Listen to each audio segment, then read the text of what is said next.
who I got in this one? Rodgers. I guess that's what I'll call you, Rodgers.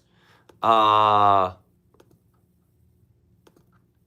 honestly don't know at this point because I honestly don't have any degree of confidence how Sam Darnold's going to play. After watching how this game looked for both quarterbacks, I'm like, I got no confidence in how any quarterback is going to play. This is why I really do think that you can make fun of Jalen Hurts all you want, buddy, but this is where Jalen Hurts deserves a tremendous amount of credit. Like, you got to give the quarterbacks that actually handle the moment well and at the highest level. Say what you will, and I'm not going to have a whole conversation about Jalen Hurts with you at all. But even in a game that didn't go well for Jalen in the wild card round, he looked way more composed than what I've seen a lot of these other quarterbacks look, and that's just a fact. And that's why, again, Mahomes deserves a tremendous amount of credit. Josh Allen, Joe Burrow, Mahomes, obviously the Bradys and the Manning and whatnot over the years. But it's just like, I don't know, man. I don't know. Jaden Daniels deserves a tremendous amount of credit last year when he rose to the occasion in every single game, even the game that he lost against the Eagles. His game elevated. Man, so sad Bo couldn't play this game. I mean, to think that the Broncos wouldn't have won with Bo Nix is just to be fundamentally confused because they lost 10-7 with Jarrett Stidham, who had 2 turnovers. To not think that Bo Nix would have been better than Jarrett Stidham is delusional. Like when people said, and Nick said this, oh, the Broncos losing Bo Nix isn't as big of a deal, isn't as big of a drop-off as any other quarterback would be for a loss. And it's just, that was always a big knock towards Bo Nix, make no mistake about it. This game literally just proved the exact opposite in the importance of Bo Nix.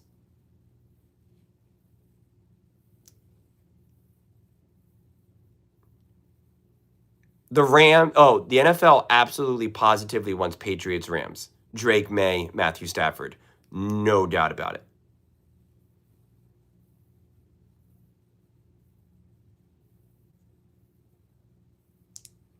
No, last year it wasn't the championship game. It was a divisional round with all that snow against the Rams.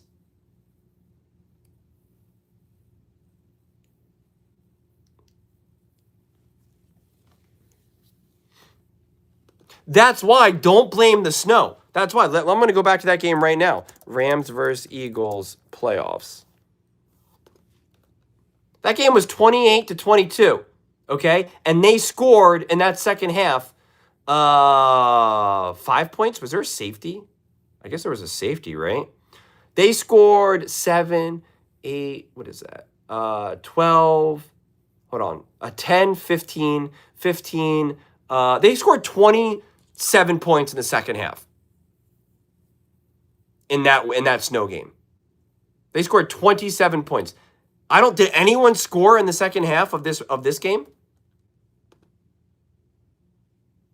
I don't think anyone scored in the second half, did they? Or did they score a field goal?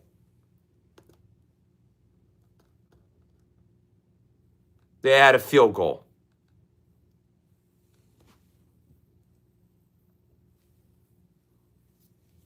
Yeah, man, I got to admit, in a chaotic playoffs like this, Jalen Poise would be the automatic ultimate weapon. Wow, I just got Rodgers to say something positive about Jalen Hurts. That is a victory for the day, man. That is a victory for the day.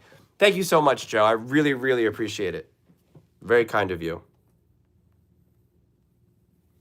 Joe, as grateful as I am for that super chat, and I truly am, I really am. I really appreciate it. The biggest victory so far of this chat was getting Rodgers to say something positive about. I feel like I could cry right now. I'm like, this is what it's all about. This is what it's all worth. Man, Sean Payton lost that game. I agree, Conqueror. I agree. I really do.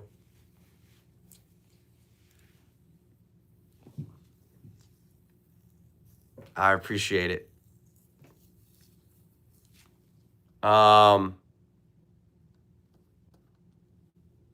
It's just so bizarre how it feels like you can make better decisions sitting at home. Like that, like Sean Payne will know more about football than I will know about anything in my entire life. It's just a fact. He will be more of an expert at football than I am at anything in my entire life. And yet, there's not even a question. There's nothing that Sean could ever say to me in that moment and say, this was my logic why I decided to go for it on fourth down. I'd be like, Sean, I don't care anything you have to say. I don't care. I don't care.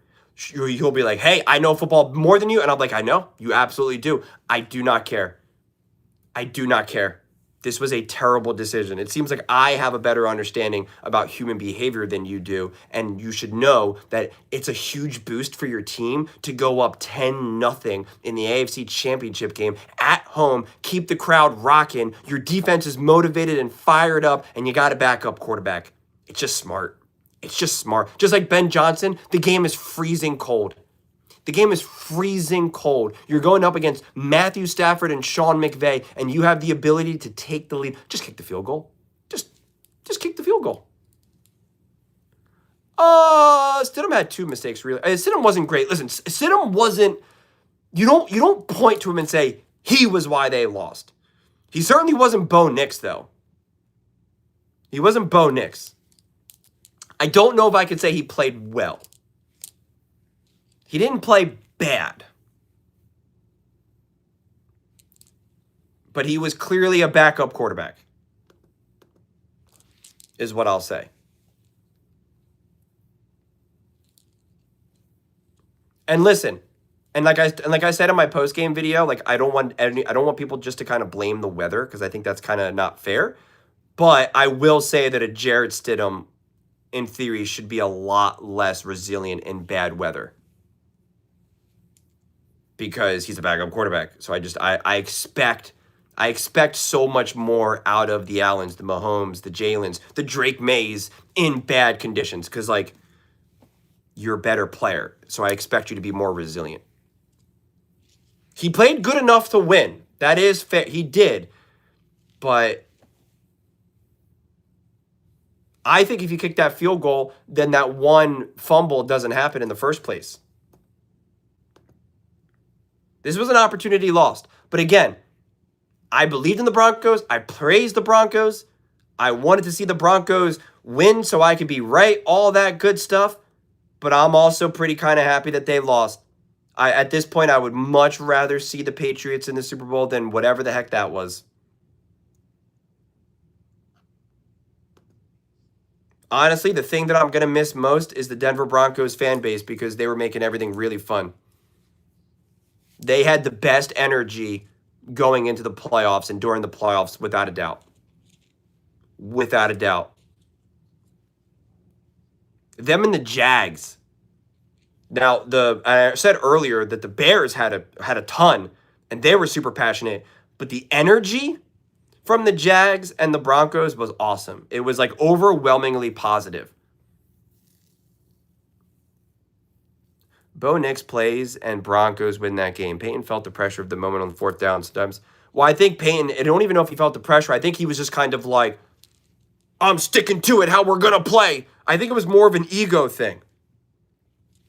Honestly. I think it was more of a never back down type of thing. They think we're going to be passive with a backup quarterback. Nope, we're going to go for it on fourth down. I don't care who's in there. That's what I preach. That's what we do. It's like, no, it's not. The moment changes. It was bad. The defense showed up. Why couldn't we just bring back J.K. and establish a run? Well, they couldn't run, and they didn't really do anything to even really get Stidham going.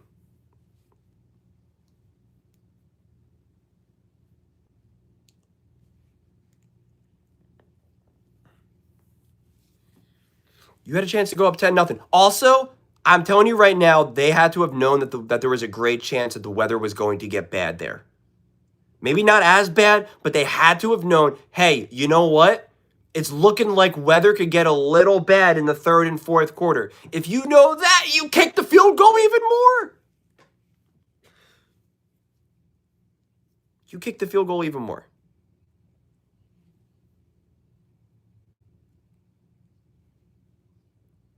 Honestly, you can blame the Eagles for winning the Super Bowl in 2017. They're the ones that revolutionized the going for it on 4th down. So like always, you can blame the Eagles and hate the Eagles.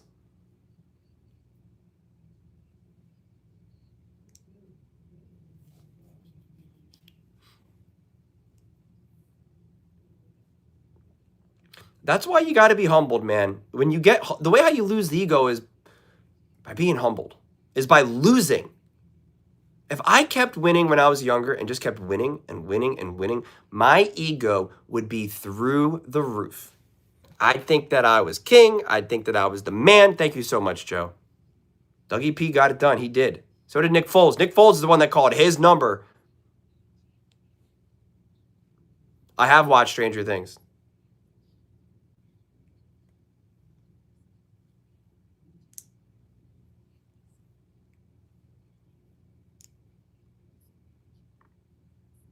It's ego, man.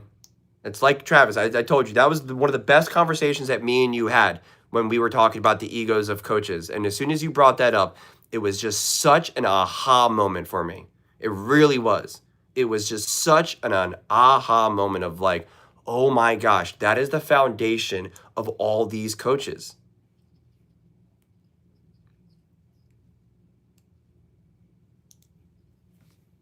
I just don't get it.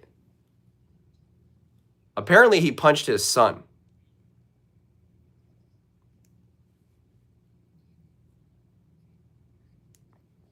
So I don't know if we can say that because I do think the Patriots are a great team, and I do think Drake May is an awesome quarterback. So I'm not so sure. I'm not prepared just to say that the NFC automatically wins the Super Bowl.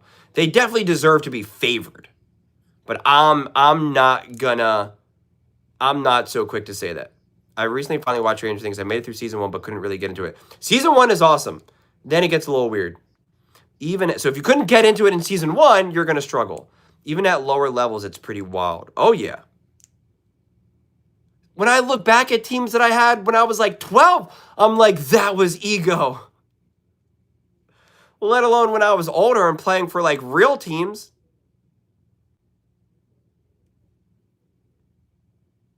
And then now when I look at it through the lens, when I'm watching like my niece and nephews and they're playing at like they're 8, 9, 10, and I see those coaches and I'm just like, bro,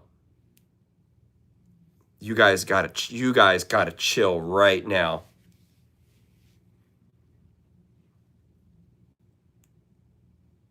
The defense did everything they could. They completely swallowed up Drake May and that Patriots offense. It just showed you, honestly, what the Bills' offense was able to do against the Broncos, honestly.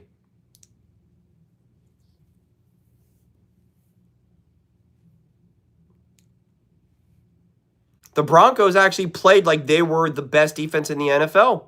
They showed up. I'm about to watch season 3. So I just rewatched season 1 and season 2, and now I'm on season 3. Well, now you get in charge. You've also now have been telling people what to do for so many years, which is already a power trip in itself. And you're getting paid a gajillion dollars, and you're famous. You're everybody's boss.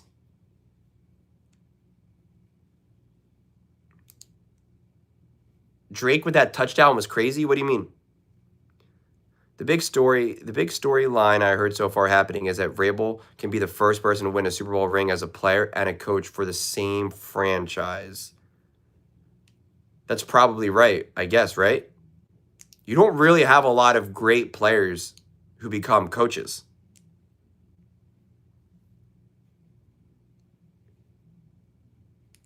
It's Michael Jordan. I agree with that, Rogers.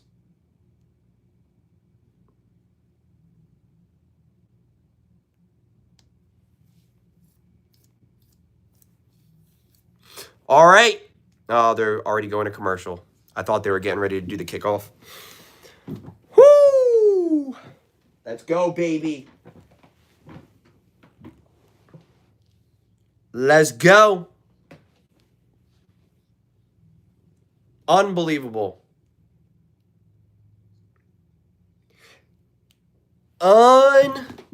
Unbelievable, that game.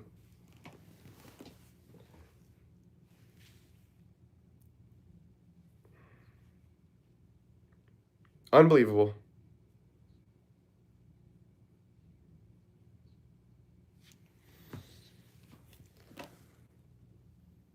Hopefully this is just at least a great game. It's funny. The Broncos game and the Patriots game, it's not that it was a bad game. I didn't think it was a bad game. Not all great games have to be 42-38. But when the decision making is making me angry, that type of game makes it even harder for me to watch.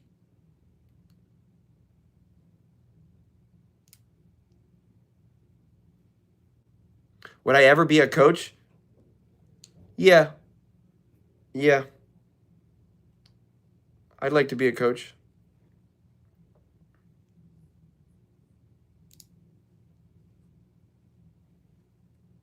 I'd actually like to coach younger kids, though.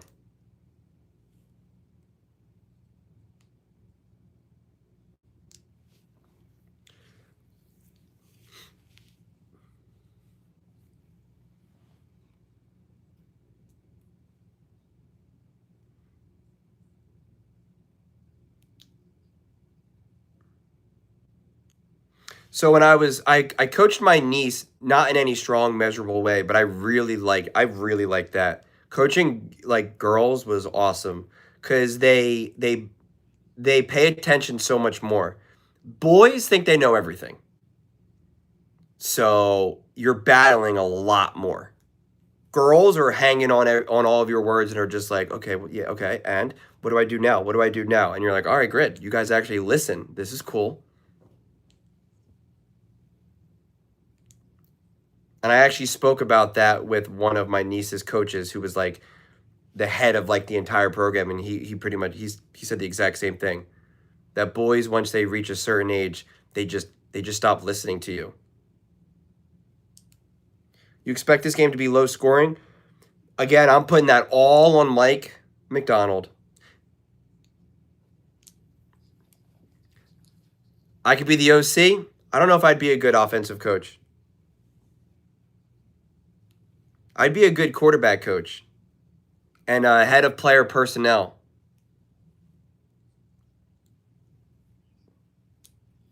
I'm good at managing relationships. And I'm good at calming people down. So if you just threw an interception and you feel like things are kind of spiraling, I'm like, all right, let me just talk to you for a few minutes. I got you. Let's have a conversation here. Because I got the sports psych side of things too. You need me to talk to AJ Brown. That's actually what you need. They need to call me. I go and now talk to AJ, and I'm like, let's hang out. Let's chill for a minute, man. You read that book. I wrote that book. I lived that book. Let's have a conversation, buddy. Let's go, baby. Let's have an actual great, awesome Clash of the Kings game. Sam Darnold, Matthew Stafford, Puka Nakua, Jackson Smith-Njigba, Mike McDonald, Sean McVay, Shula, Kubiak. Let's go.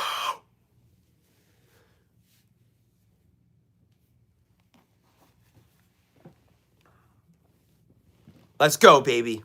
Let's go. The Bears should have been in this game. I agree. Bad decision making. Bad decision making. Don't think anyone can talk to AJ, ABs, and TOs of the world. I have more confidence that I can talk to the AJs of the world, not the TOs and the ABs. I do believe that I could get in with AJ.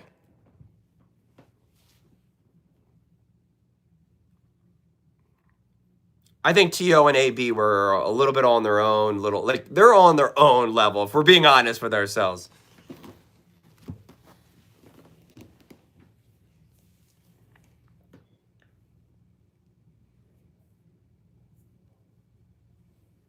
Well, because I do think at the heart of it, AJ means well in a way that maybe AB and TO. A handoff and a nice run. Got 4 yards. 1, 2, 3, 4. 4 yards. That is so crucial to this Rams offense. If they keep getting those 4 down runs on first down, game's over. Game's over. Game is over.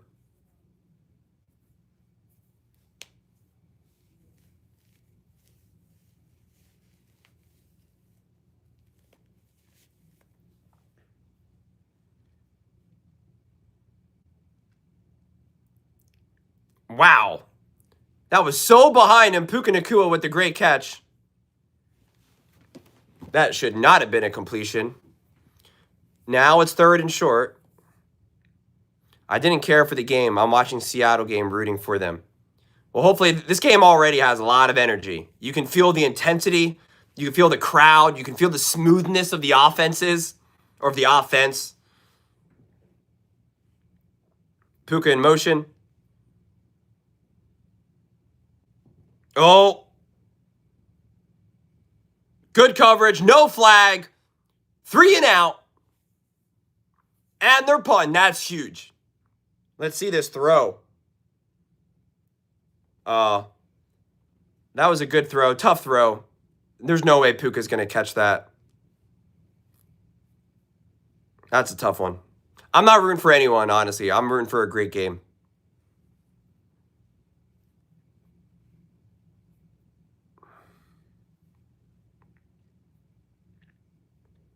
He did make a couple. That one throw was a bad throw. Oh my gosh. That catch. He was doing he was doing an impression of what's his name? Oh my gosh, I can't think of him right now.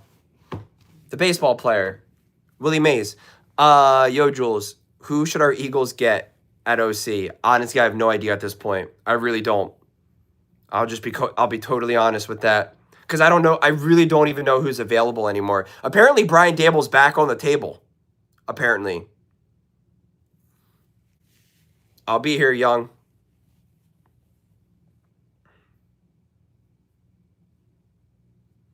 All right. This is their first offensive go at it. Sam Darnold, NFC Championship game. Ooh, slipped through. Nice little seam he was able to slide through. Who do you want, Ballin?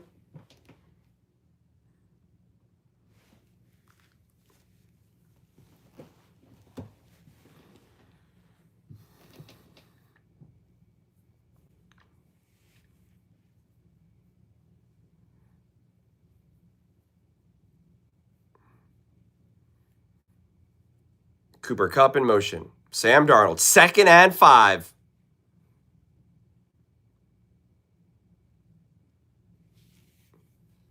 Wow, Jackson Smith and Jigba. Was that a drop or an errant throw? I want to see that again.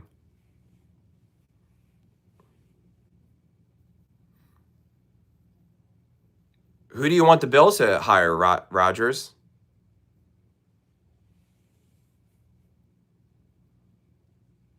I think the Seahawks are favored in this game. 3rd and 5 now.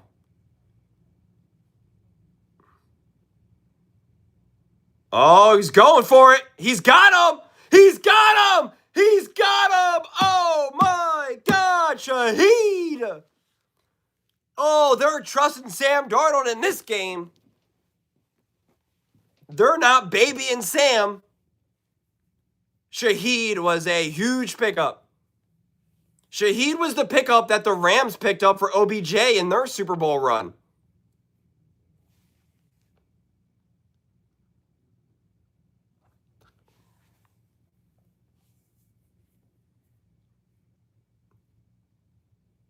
I'd hand the ball off. Hand the ball off. Get another 5 yards. Oh, a nice little quick pass. Oh, I like that play even better. Jackson Smith and Jigba. That's pretty much a handoff. That's an Andy Reid special.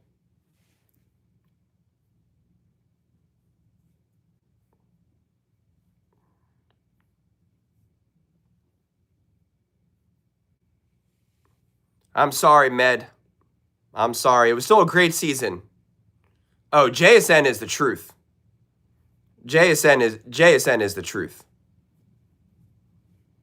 No doubt about it. Hey, Angelica. First and goal at the 9. Now a handoff. He's got it. Oh, cuts back in for 3 yards.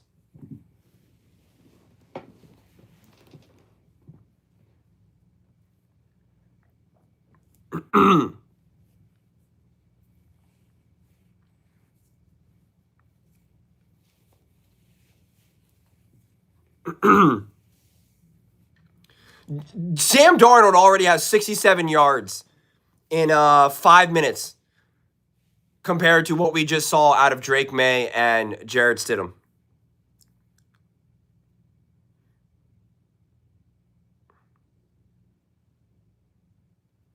Oh, he stayed up on his feet! What the heck was that? He's at the 2-yard line.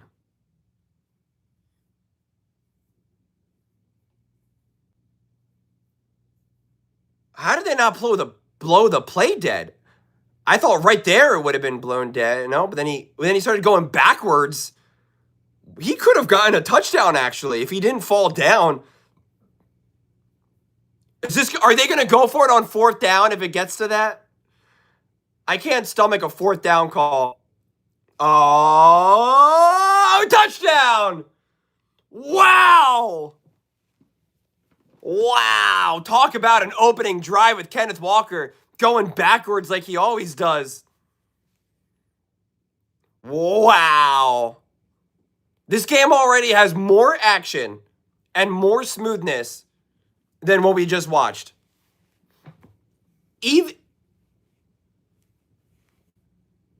Wow, 4 unblocked Rams in the hole. What was I about to say? Both offenses already look smoother.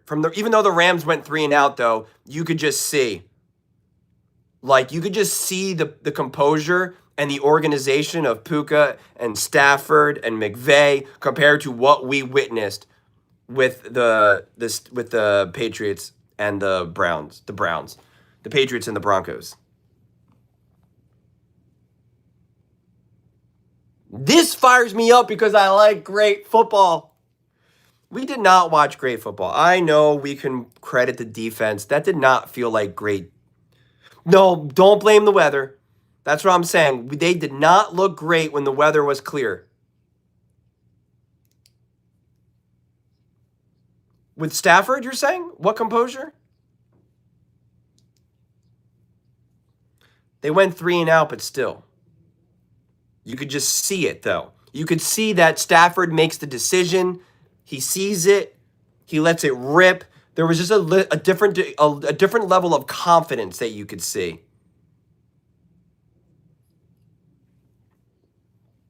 Well, it also does it start to hurt your guys' eyes when you're watching like a snow game and it's hard to see? Because it looks fuzzy. So it looks like it's a bad picture. So you're like your brain, like also the players were going in and out. They were becoming like translucent.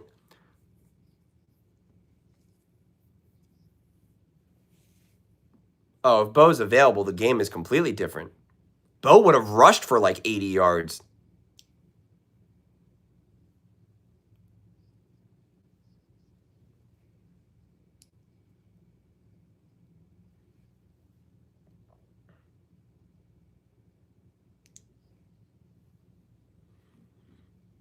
You know, I don't ever have any type of faith in the Dallas Cowboys. I think the Dallas Cowboys are going to continue to be a team that does some pretty cool stuff against really bad teams.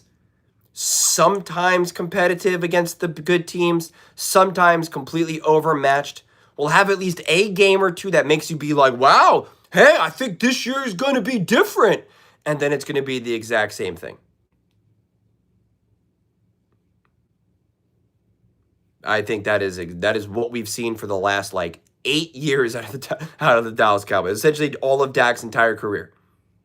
It's going to be the exact same thing. They're going to have a terrible loss. They're going to blow out a bad team. They're going to lose convincingly to a great team. They're going to have a couple interesting games, like against the Packers, against the Eagles, like they did last year. And you're going to be like, okay, yeah, no. Like what they did against the Chiefs. This team's different now. They're the most dangerous team in the NFC. And it's like, okay. Like, remember that was the argument? This defense and this Cowboys team is going to be the most dangerous team in the NFC if they make the playoffs. It's like, right.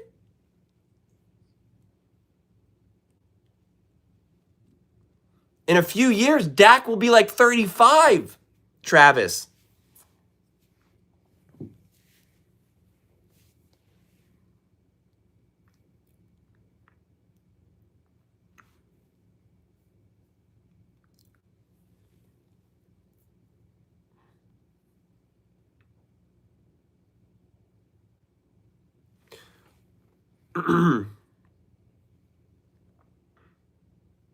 Oh! Big hit. Awkward hit. That's fair, Travis. That's fair.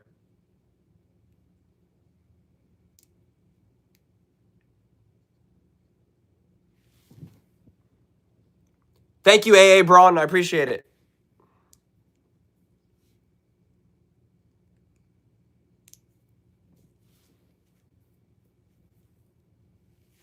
I think McDaniel and Justin Herbert will be great.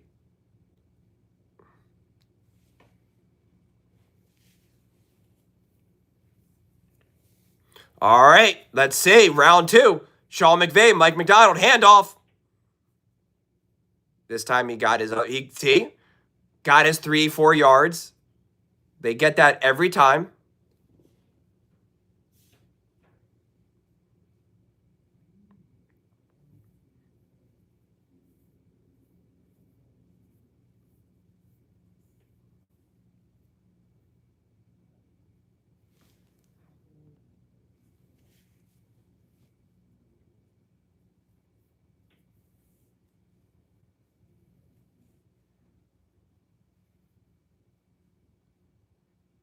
Oh! Wide open Puka.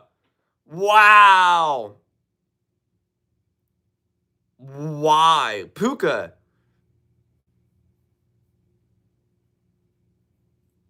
Let's see this again.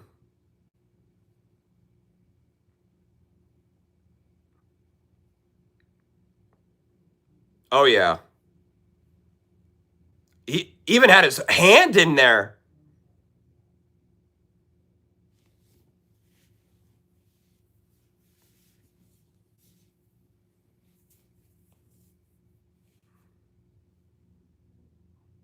Another deep ball.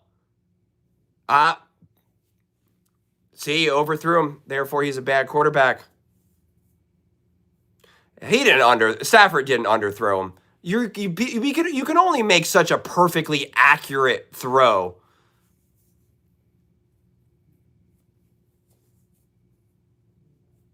You're not always going to be able to throw like a perfect ball in stride, 50 yards down the field.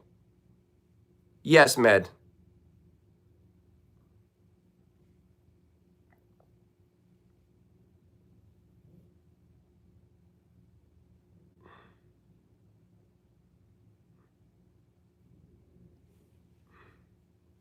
That is not a flag, Devontae. Quit your crying.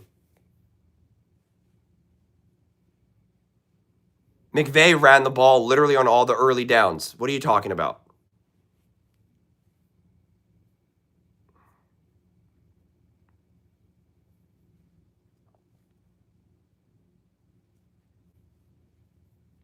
Third and 10.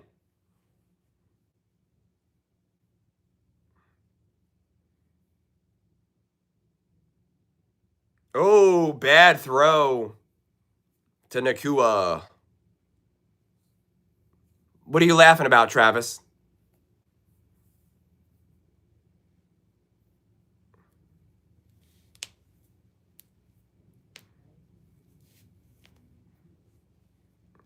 Tom Brady's calling out Stafford's feet right now, saying he's looking awkward.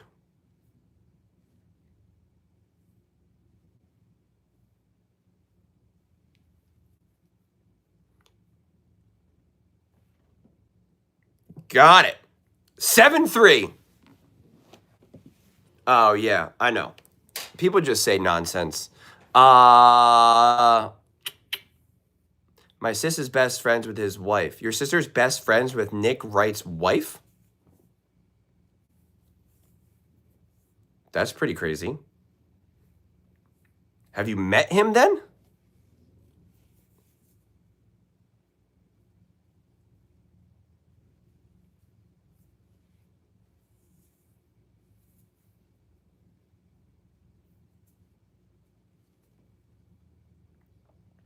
Did you go to his wedding? BDA. How you doing?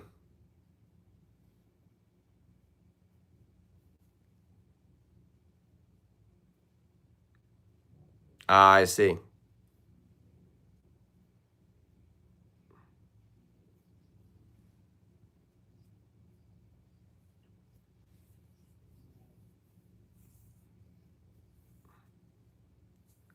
I heard people say that Nick is really nice in person. You're snowed in at work? So you're at work and you're currently snowed in? That sounds awful. Well, it depends. Where do you work? Wait, who's an actress on Law and Order? His wife or your sister? Now I'm all confused.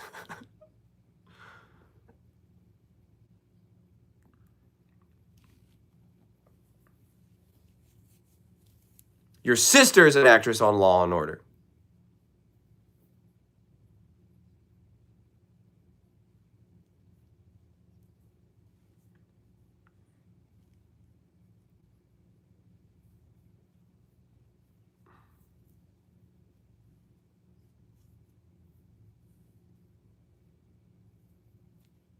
So you are set up then. If you're at a nursing home, you got beds, you got food, you got bathrooms, so you're good then.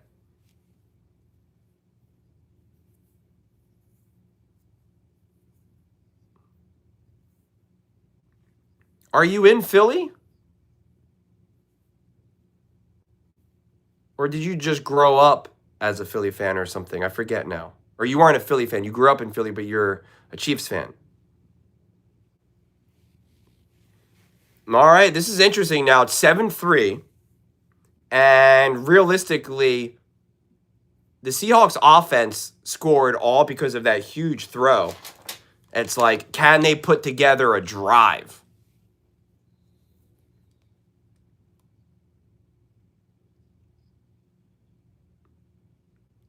I don't try to hone in on anyone. Like, the vast majority of my stuff doesn't have anything to do with it. But obviously, a lot of people like it, so.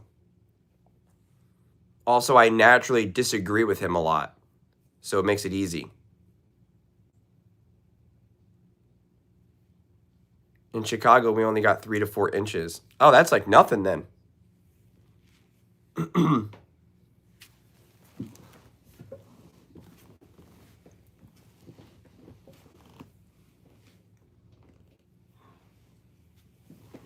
All right, Sam Darnold, round 2. Los Angeles Rams defense, round 2. Oh, he is fighting in the run game. A 1.5 feet. That is 18 inches. Right? 12 plus 6.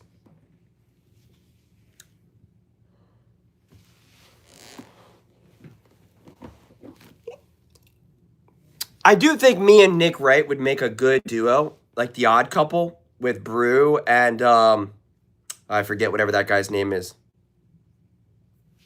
I honestly haven't played Madden in forever.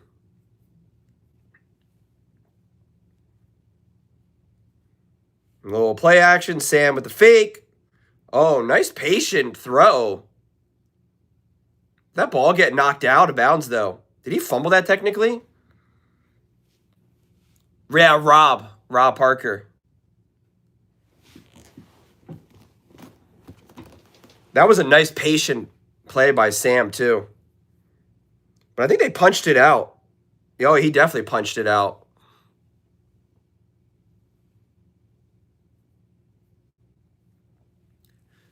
I'm all ears, BDA.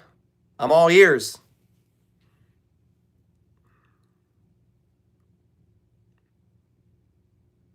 Oh, big run. If you're going to be able to run like that, it's going to be a long day.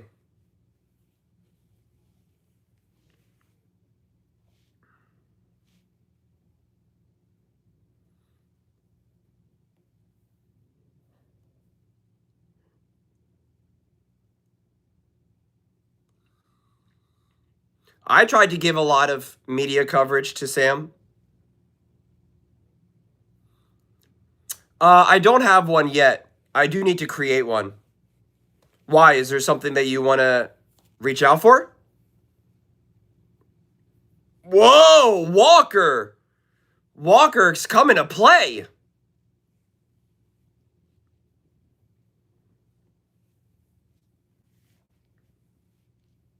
He definitely made a miss in the backfield. Woo!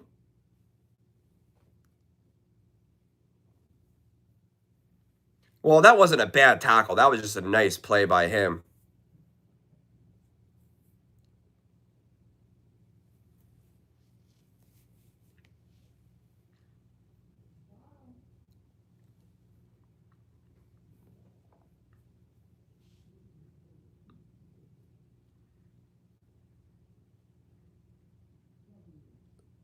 Oh, got the screen. Got the blocking. Walker's got to have almost like 100 total yards. Okay, look, you do off-season breakdown for every NFL team. What should be the 3 keys of off-season success via who they should hire, draft, etc.? I like that. That's a good idea, BDA.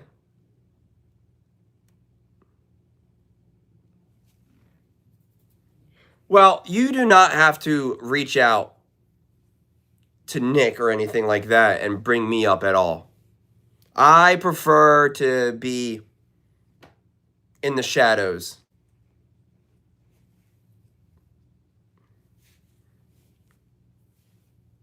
Oh, and that's a loss.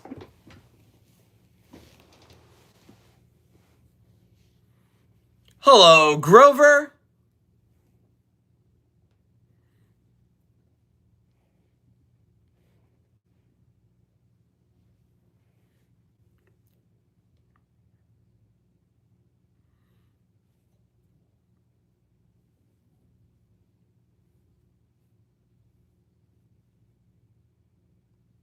Yeah, why is Grover trying to troll? The heck, man? Oh, Jackson Smith stays in bounds, gets the extra yards. It's about 3rd and 2. Ah! These situations are so brutal now. Because now that we see how aggressive everyone's going for it, 3rd and 2. Hand the ball off. Let Walker bully his way through.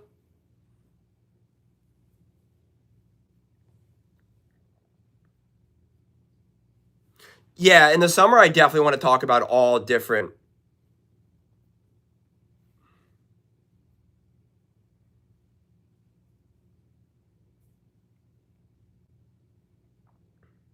Oh, play action. Oh! One-handed catch. Is he in bounds? Did he get both feet in there? It looked like he only had 1 foot, but I guess not. 1, 2. I guess it's as soon as it hits his hands then, his fingers. Oh, they got the playoff anyway. That's a loss of 2. That might be a loss of 3.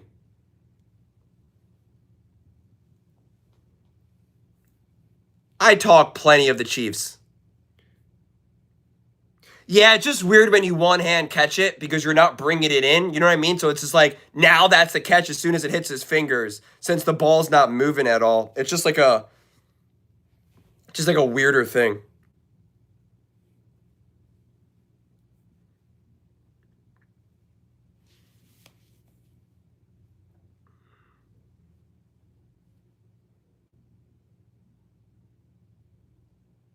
Ooh. The Seahawks nearly have more yards in the first quarter, and there's a flag. They have nearly more yards in both. Oh, it's holding. Replay, second down.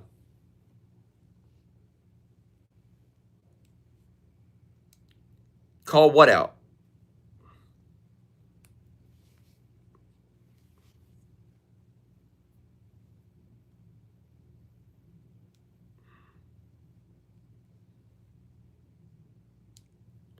No, because it's a new channel. It's a new video.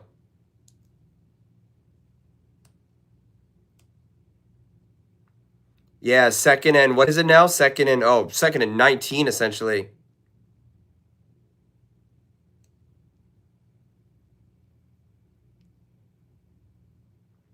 Oh, got the screen.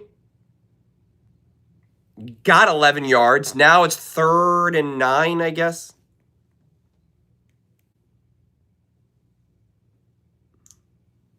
I am a very forgiving person. But do you notice how we're able to just like talk about the game and stuff? You see how like more chill it is? It's a lot more interesting. It's more fun. 3rd and goal at the 9.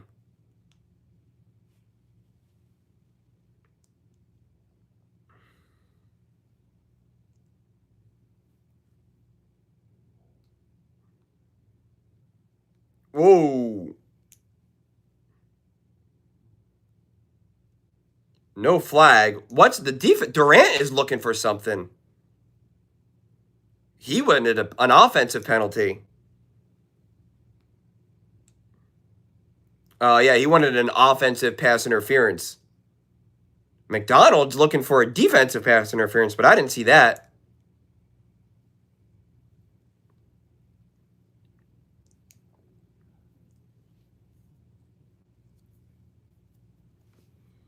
All right, field goal attempt, 4th and goal. 27-yard attempt. I did call Sean Payton out, yes. All right, 10-3. See if the Seahawks defense can get back on track because I think the Rams offense was great last drive. I like the refs letting them play. I totally agree.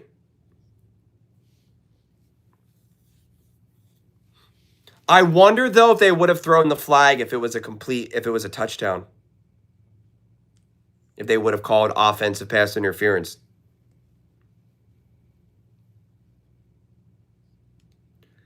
I don't think the Raiders trading for Lamar would be insane. I don't think that's the right move.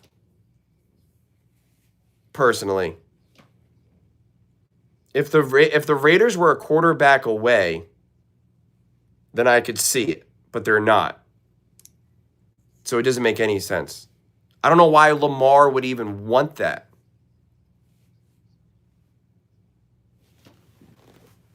I'm curious what people are saying on that other video.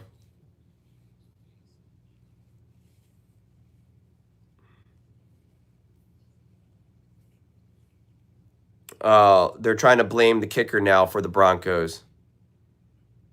You're really downplaying how bad Stidham played. The call to go for it on 4th was the right decision. The play call itself was the issue. Okay, well then that was a bad coaching decision.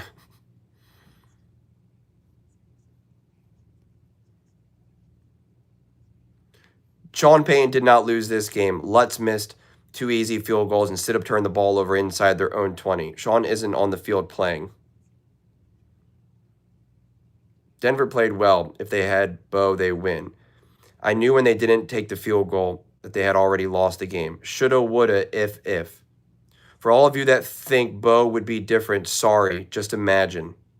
Even if we did go to the Super Bowl, we would have been spanked. I'd rather lose now than the Super Bowl. That's weird. Who is the coach of the year? I don't know. Cold care less to hear about Josh Allen here. What? 23-year-old, and to go through that gauntlet of defenses is tough for a veteran quarterback.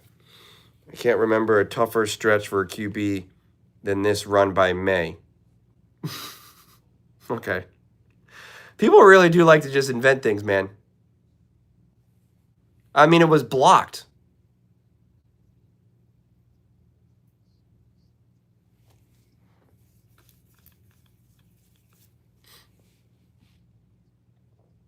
I do not think Cliff Kingsbury should be the head coach of the Buffalo Bills.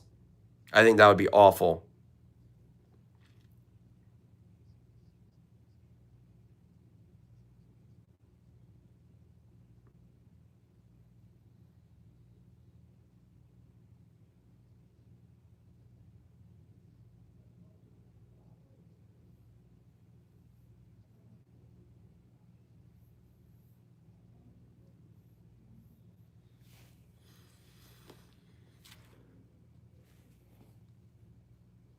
Because I don't think Cliff Kingsbury is the guy to be the head coach of the Buffalo Bills.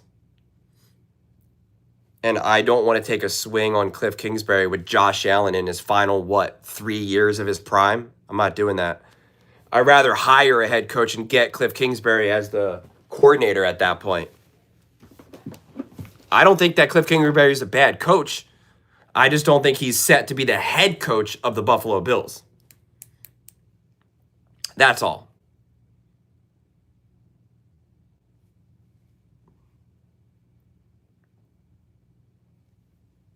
I'm a big Cliff Kingsbury believer. I was the one that was, excited for him to get to Jaden Daniels. Well, they were talking about the scheme not being a good fit for Justin Herbert and Mike McDaniel.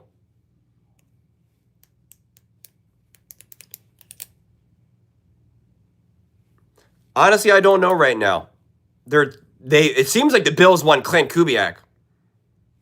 Since they're not really making any decisions right now. Oh, that's a big run up the gut. Oh, yeah. Wow, that was massive.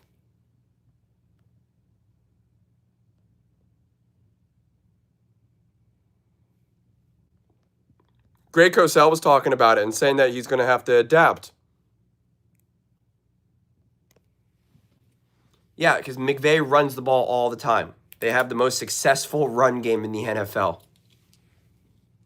The only people who like to downplay that are the ones that want to elevate Matthew Stafford's MVP case.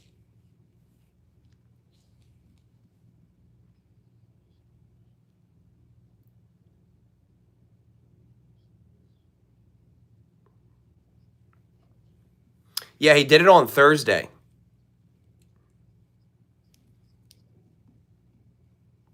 Most everyone else has picked their head coach, so the Bills have the luxury of waiting since they have the best remaining job opening. Yeah, well, it depends on who they want, though. Because you can still someone else can still get scooped up. Yeah, on the herd. McCarthy to the Steelers, I don't know. Honestly, is Aaron Rodgers going to be the quarterback? Is Aaron Rodgers sticking?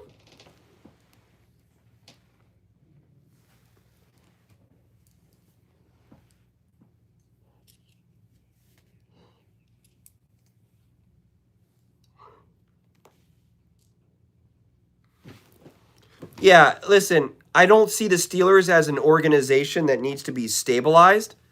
I think if you're an organization that needs to be stabilized, like the Titans or something, then I say, okay, go out and get a Mike McCarthy. But the Steelers need to be elevated and, reworked and rebuilt. It's not Mike McCarthy.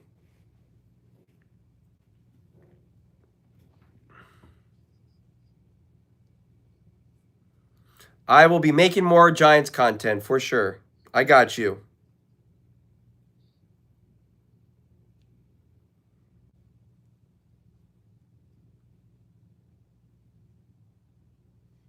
The Giants are going to be a big popular team to talk about now because everyone is going to be all about Harbaugh and Jackson Dart. You could already see Colin starting to talk about him more.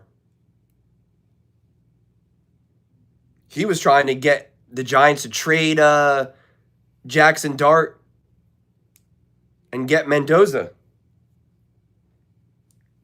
No Giants fans wanted that. 1st and 10 at the 50. Matthew Stafford under center.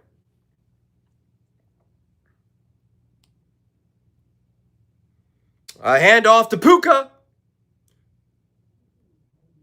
who's met with a physical hit, but still gets 4 yards. Helmet lost, talking trash, screaming in the face without his helmet. Who's the worst head coach in the NFC East? Who's the worst head coach in the NFC East? I don't know. That's a tough one.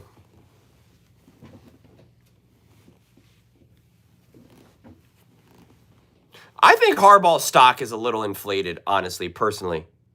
I don't think it's bad. I don't think he's bad. Devontae, catch and run.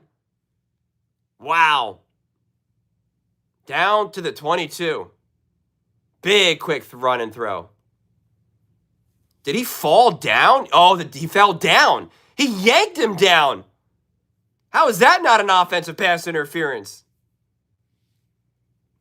He got yanked down.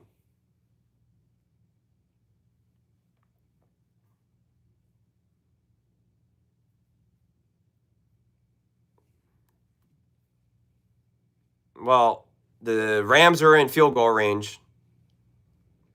They're not really doing anything to make Stafford uncomfortable. Oh, the Seahawks needed that. Finally stopped the run a little bit. Tackle for a loss.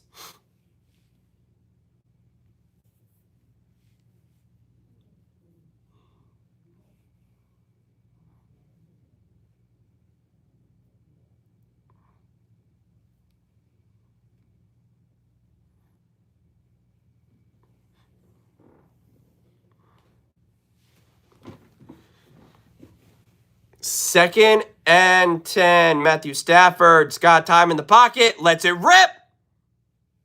Incomplete, Devontae. Ingenwari. Let me see this pass again. He said it was high. Was it high? Or did he just drop it? Or did it get broken up? Oh, no, that was a good pass.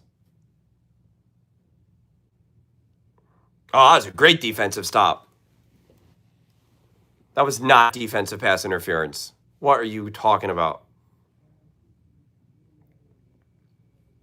No, I do not buy in that this is the Super Bowl. Oh, and a second he fumbled it! Oh!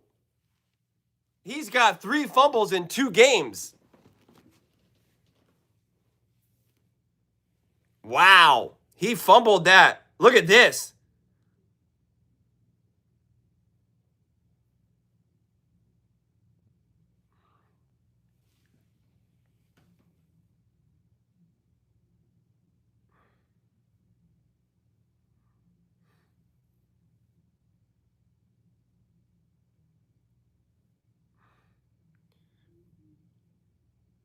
And he drills the extra point, or the field goal. 10-6, baby. 10-6. This game officially has more points. No, the other game was 10-7, right?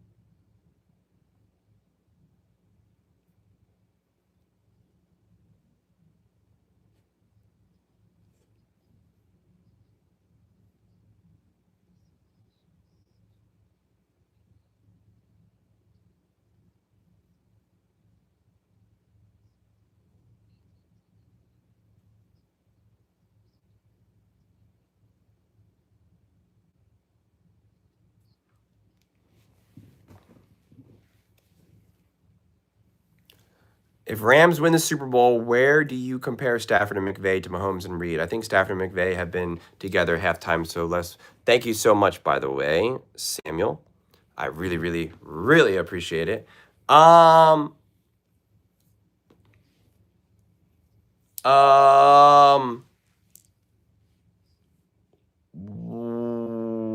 Ooh, I appreciate the super chat. Thank you. And then where do I think Stafford and McVay ranked Mahomes and Reed? I think that's tough because Mahomes was developed with Andy and was young and in his prime, whereas Matthew Stafford was already developed and older and, coming into like a set situation. So I do think it's slightly different, but I do think Stafford and McVay are, an all-time special coach quarterback duo. But I'm not going to put it on the level of Mahomes and Andy. But with that said, if they met each other years earlier, then I think it absolutely could.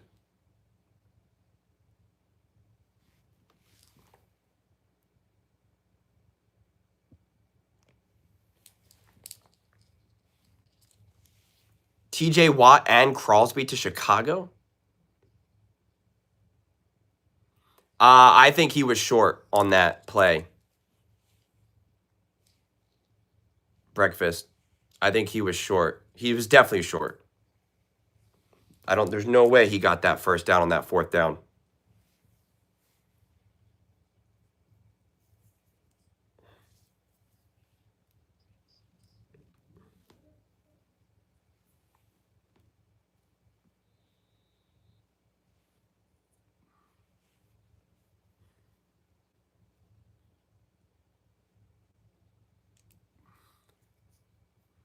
I think the Bears are just going to look to go all in and draft defensively.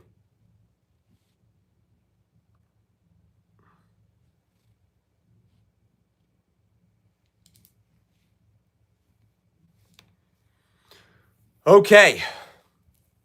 Here we go. Sam Darnold. Clint Kubiak-Shula. Part 3. Mike McDonald. A lot of these coaches really didn't do much of anything. Ooh, play action. Sam Darnold's going for it. Big throw to Jackson Smith-Njigba, who's jumping around there.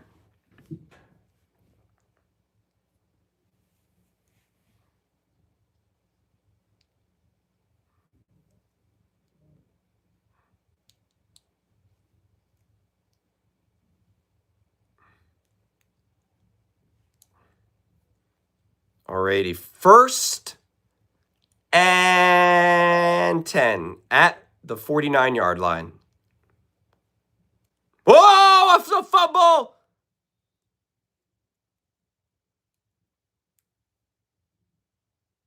That was weird. They blew it dead before someone even touched him.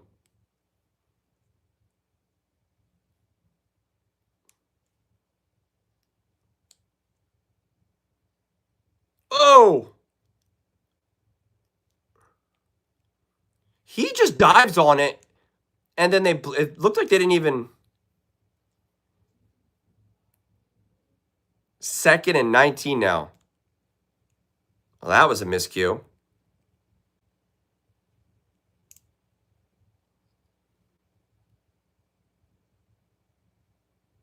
Wow. 3rd and forever. We've seen Sean McVay now for the 19th time.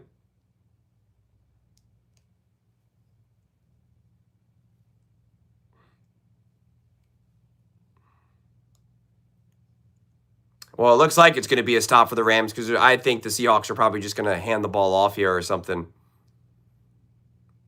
They're back at their own 34.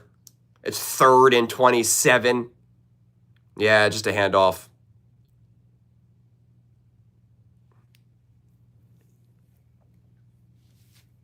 All right. That was a really, really, really bad set of downs, that's for sure. A fumbled snap and a huge sack. 10-6. Rams offense is looking better.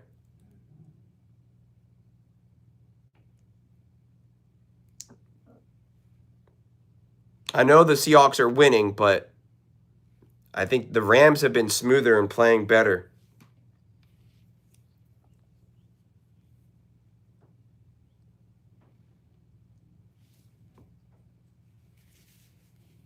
Nice punt. Oh, and a muff punt. Oh, my gosh. The defender was right there. What are you doing? He ran past him.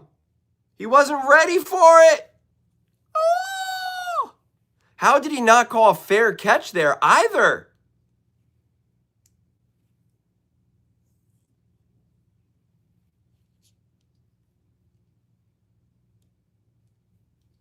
Those are the differences between winning and losing, man.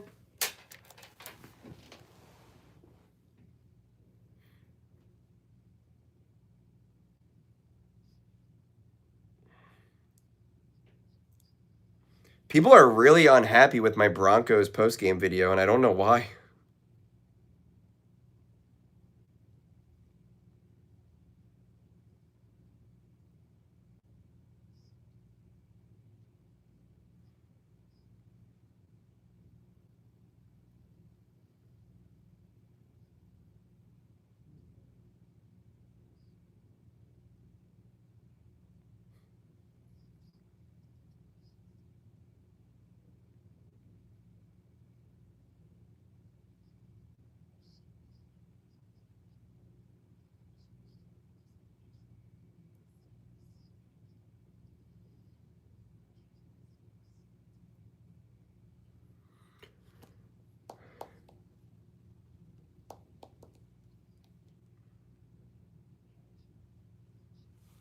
Well, the Rams are a great team. They were never going to look bad here.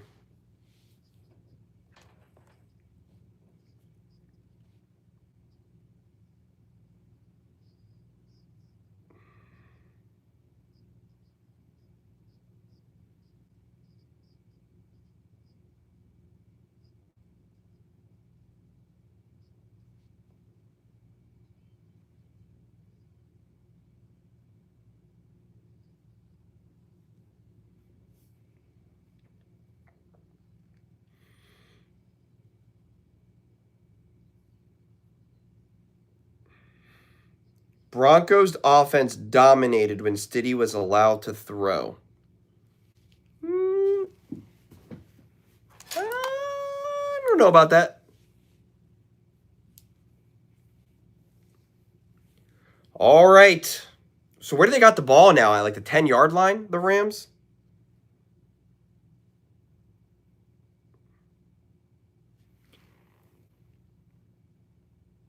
Yeah. They're at the 12. First and 10. 10-6. 9 minutes and 18 seconds to go in the second quarter. Man in motion. Stafford and the handoff. Blake Corum gets a nice run. His signature first down run for 7.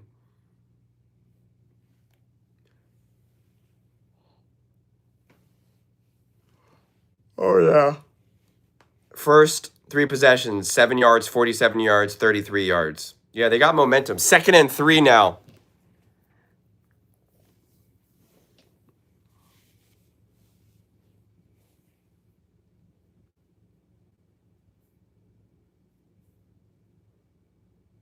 Another handoff and a first down.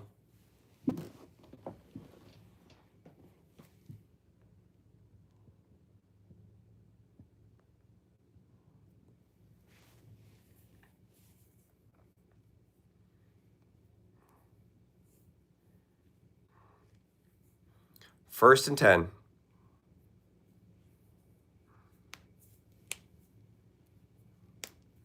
They want to run. Run, run, run. Run, run, and take shots down the field.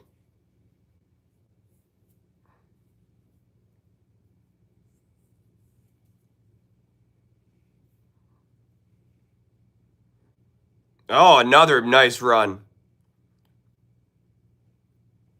Another 5-yard gain on first down. Nice 2nd and shorts. Lets you do whatever the heck you want.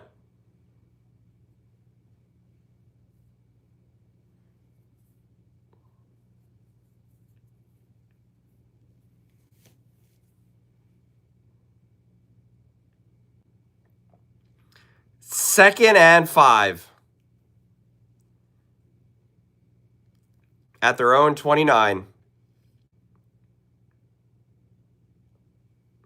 First down. They can't really get any pressure.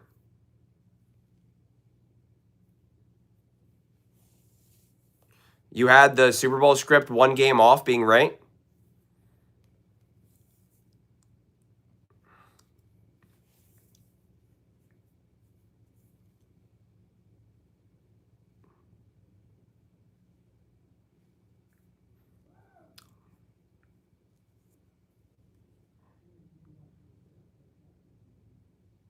Oh!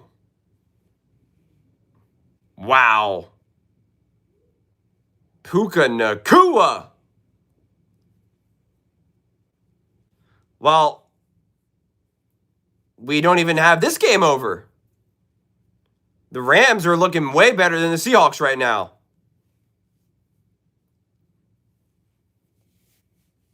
The Rams have all the momentum right now. And Matthew Stafford is super comfortable. They're not generating any type of consistent pressure on him.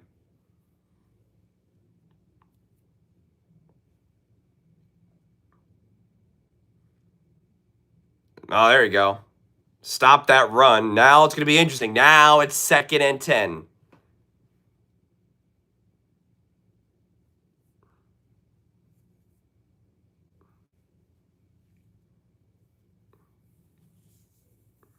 Well, I think you still won that on the Broncos because of the spread.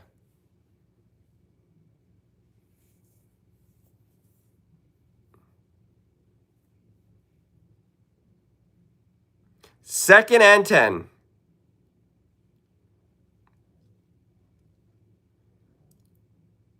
Oh my God. Nice play call. Huge run. Wow. Wow. That was an unbelievable design. Oh my gosh. Corum. Easy come, easy go. Oh, Sean McVay is elite. They're already in field goal range. Easy now. Yeah. At the 25.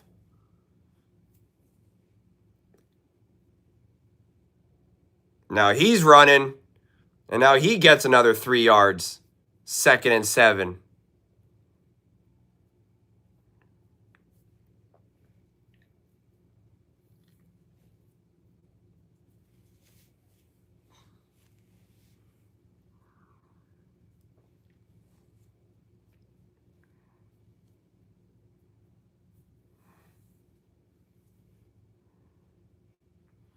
Second and 8.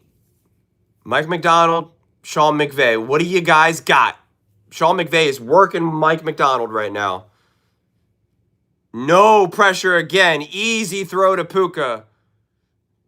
Short of the first down. 3rd and short. They're definitely going for it on 4th down, even if they don't get it.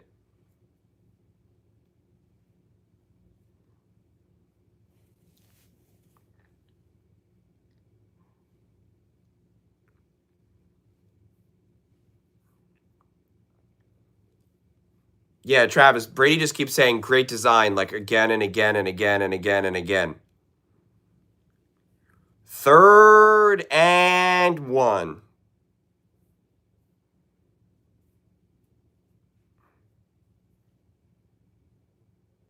And it's a handoff for first down and more. They can't stop the run.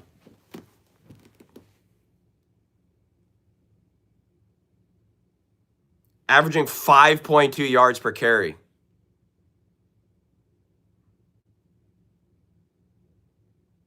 Let me see here.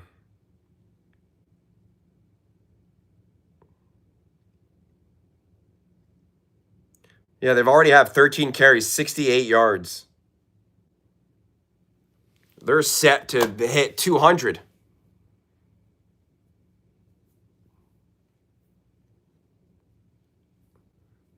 Rams call a timeout. Blake Corum's got 6 for 38. Kyron Williams got 6 for 26. Puka's 1 for 4. Stafford is 6 for 11, 104 yards, 86.9 passer rating. Sam Darnold's 8 for 10, 130 yards, and a 118.8 passer rating. Puka's already 4 for 75.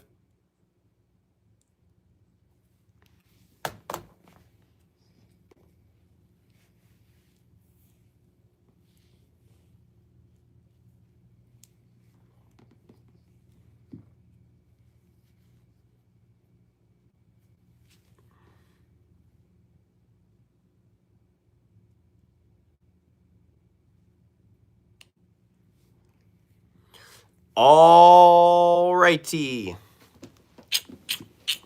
1st and 10. Puka in motion. It's a handoff. Fighting. Got a yard. 2nd and 9.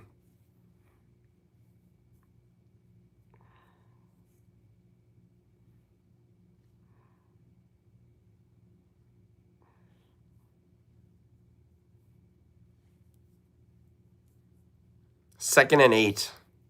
Gave me another yard. It's practically 2nd and 8 and goal. They can get a first down at the 1.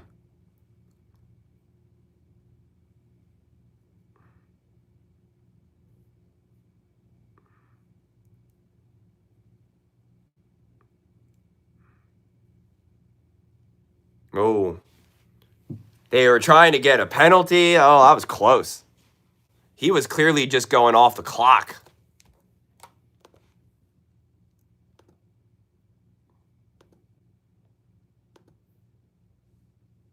Like this, like that.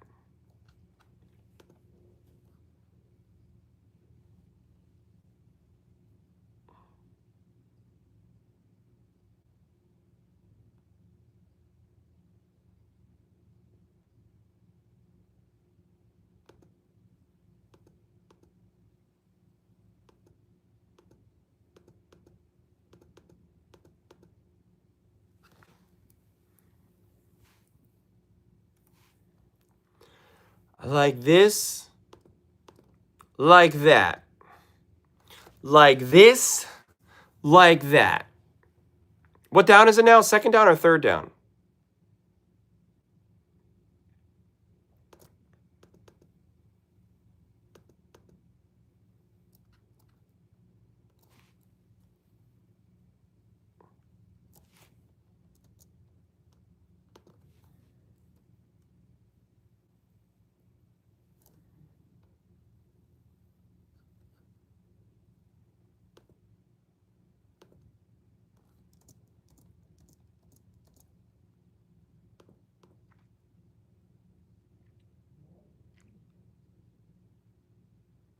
Right, 2nd and 8 because they didn't get the playoff.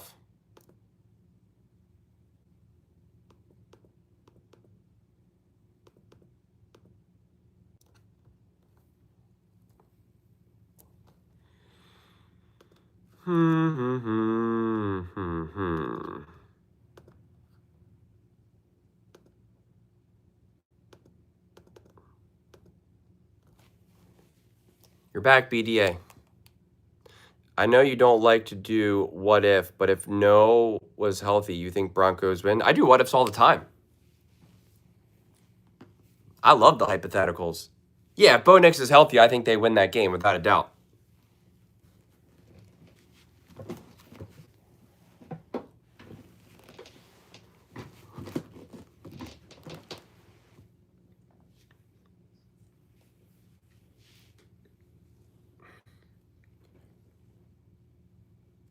All right.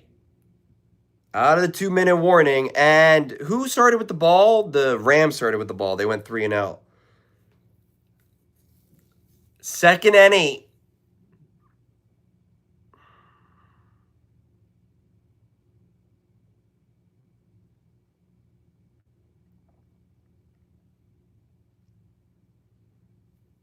Oh, wide open, walk-in touchdown.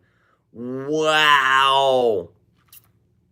Wow. You do not get an easier touchdown pass than that. That's for sure. Let's see this again.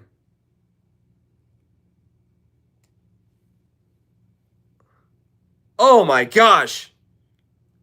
They just completely lost track of Kyron Williams. Wow.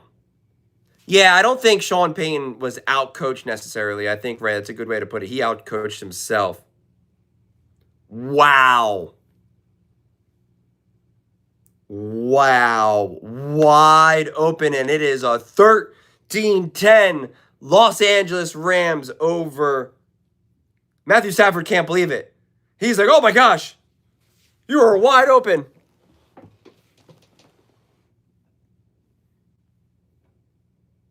$13-10. Now I'm going to be so fascinated to see how aggressive the Seahawks are. The Rams got 2 timeouts. So if the Seahawks don't pick up a first down,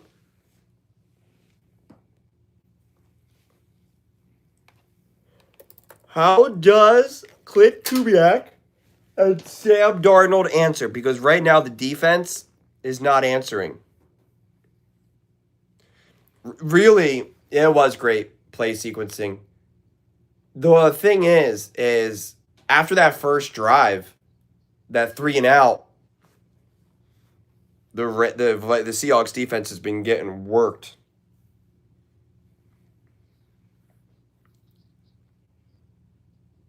Getting worked.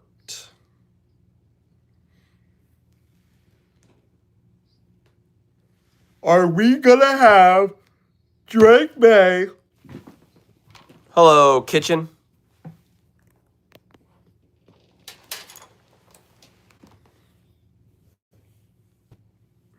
How you doing?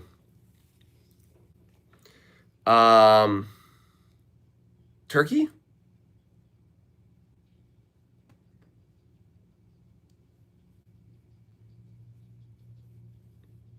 Drake May versus Matthew Stafford, MVP versus MVP.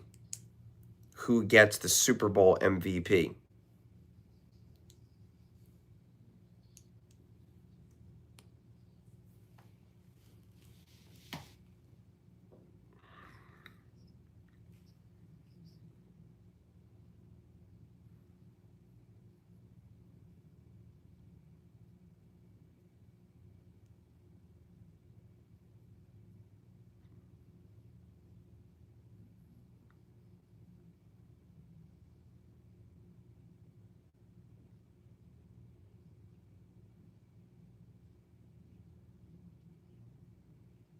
You're confused.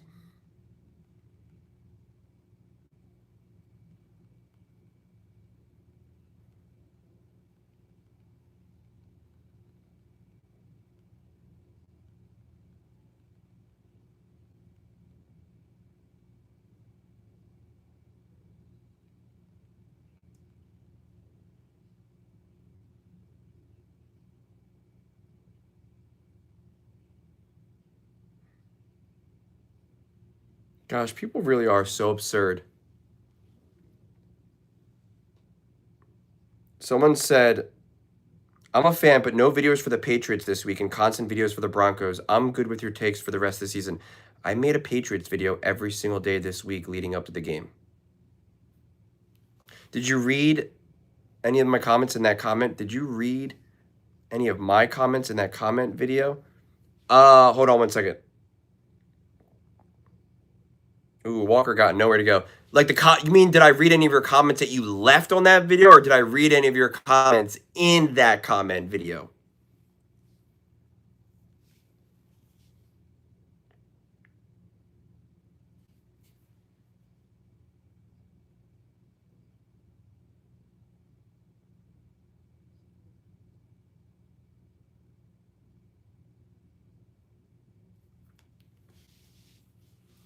I don't remember, honestly. I really don't. Honestly.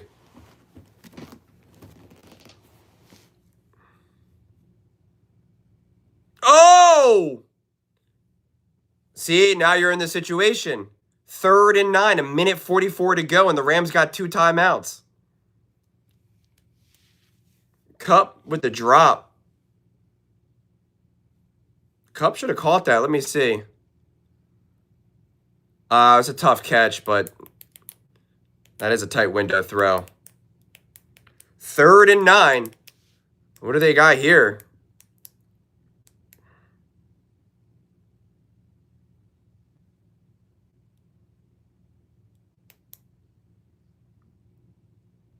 Oh my gosh, how do you drop that? Wow. That's a catch and a run for a first down. Oh my gosh. I don't care who you have as your backup in there. How do you not catch that? Wow. That was going to be like a 15-yard pickup or more. Wow. Now the Rams got the ball with a minute 30 left to go by the time they get the return. But there's a penalty flag. Offsides. Roughing the kicker. Oh, there's going to be holding. It's on Seattle. Minute 30 to go. 2 timeouts. The Rams can score here. The Rams can score even just a field goal here, and this goes 16-10.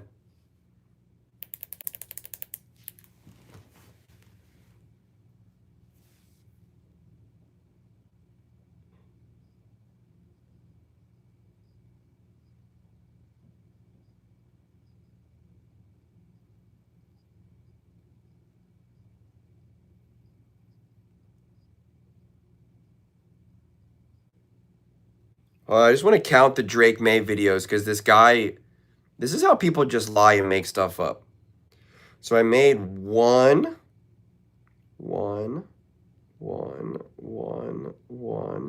2,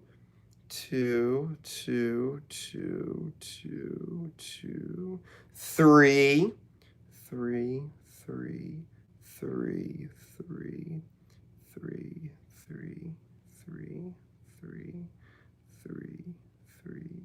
4,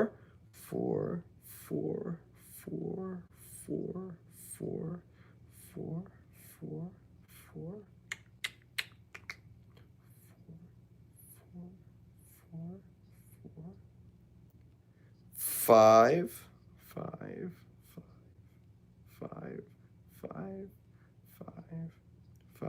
6,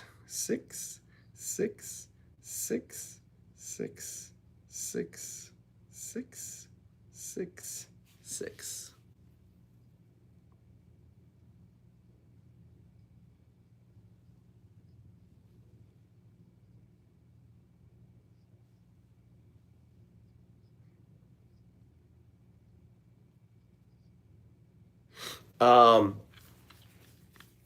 So where the Rams got the ball?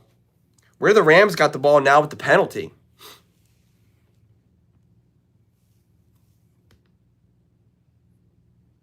The Pats-Chiefs rivalry could be back. When was that rivalry ever a thing? That wasn't ever like a real rivalry.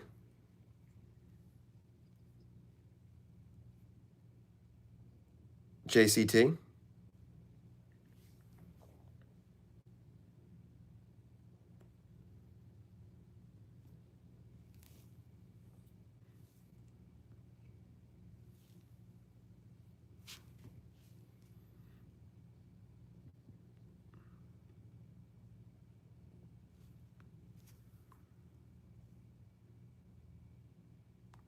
Yeah, but that was for like 2 minutes.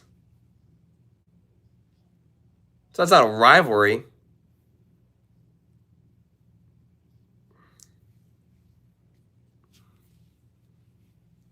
Because in the other game, Tom Brady was with the Bucks in the Super Bowl in 2020.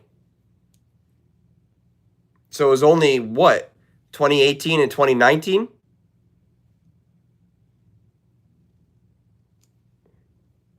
They played each other 2018 in the playoffs. Did they play in the regular season in 2018, the Patriots and the Chiefs that year?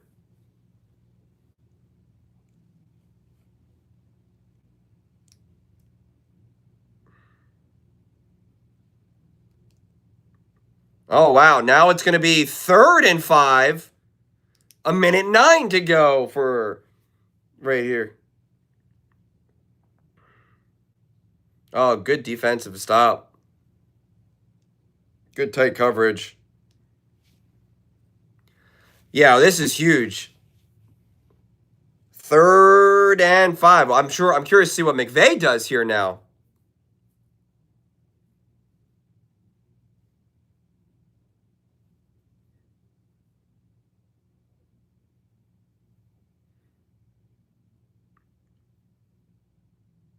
Oh. There's no play. What the heck happened? The Rams called a timeout. Oh my goodness gracious. Actually had a defensive player pop through on the D line for the Seahawks.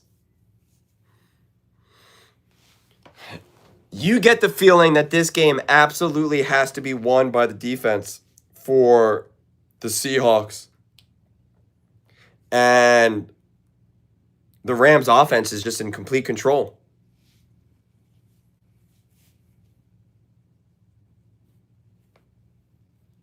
Yeah, I don't think that's a rivalry, though, JCT. Some cool games, no doubt. Rivalry, not so much.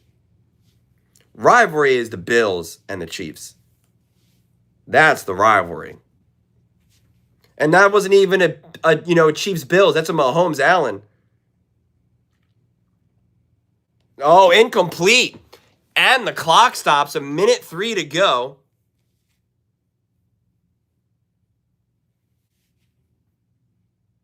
Wow, he's talking a lot. He better not get a taunting penalty.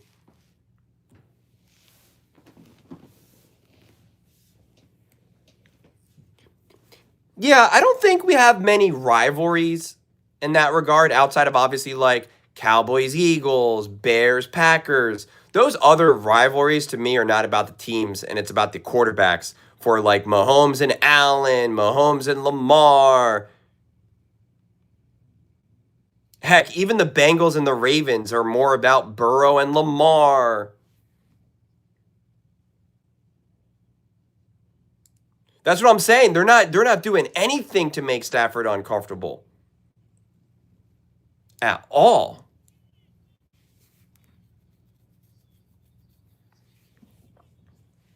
Well, and the Bears Packers rivalry now is more rooted in the coaches than Caleb and Jordan Love. It feels more like it's bad blood between the coaches. I think the Rams and the Eagles have a bit of a rivalry going with each other. Like when I'm thinking of other rivalries that aren't just obviously division rivals, because those are obviously low hanging fruit and got pretty crazy history. Trying to think, are there any other interesting rivalries that are not within the division?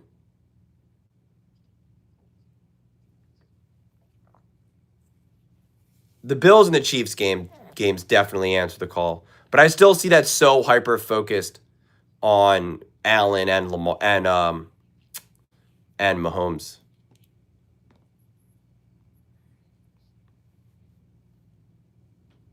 Broncos versus Patriots. You think that's a big rivalry right now? It's kind of hard because Bo Nix didn't play, so it kind of pops that bubble a little bit. Oh, Philadelphia KC. That's true. Because they've now played each other multiple times in the regular season, multiple Super Bowls. That's true. That's a big one. Eagles 49ers is a good one. Chiefs Raiders is division.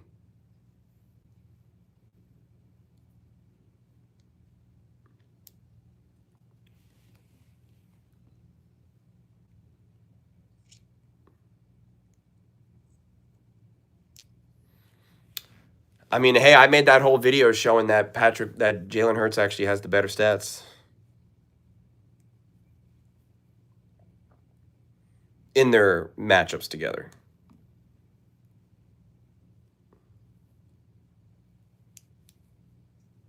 Mahomes versus everybody.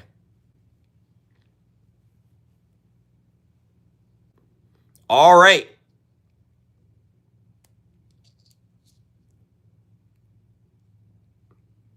I think the Chiefs 49ers rivalry kind of cooled off a little bit, especially because their quarterback keeps changing. So it's just been like kind of a mixed bag.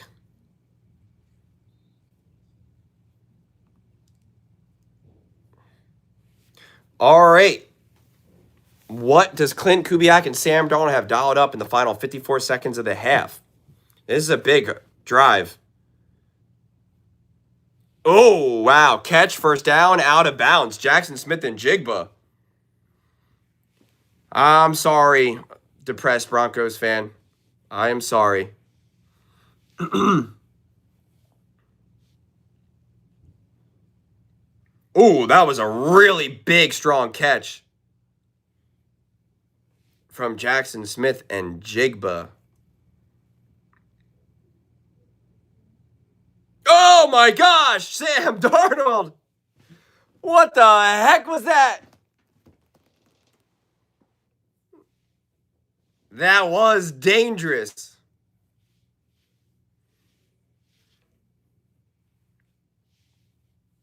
Wow. I want to show a replay. Why did Tom Brady not even talk about that throw?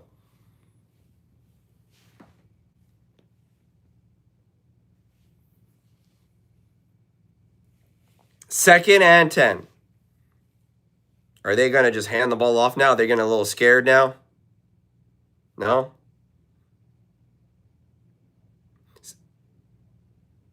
Oh! Jackson Smith and Jigba. Huge catch. And getting drilled. That was a catch. Oh, and he just gets walloped. Ooh. It was a good throw, but that was a catch, man. He knows he's getting crushed here. Oh. Oh, I can't keep watching it.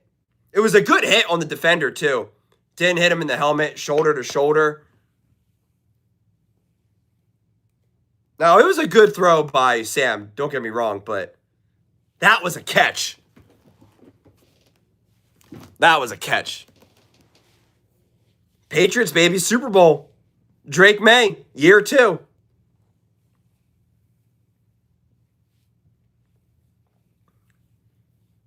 $37 seconds left. 2 timeouts on Seattle.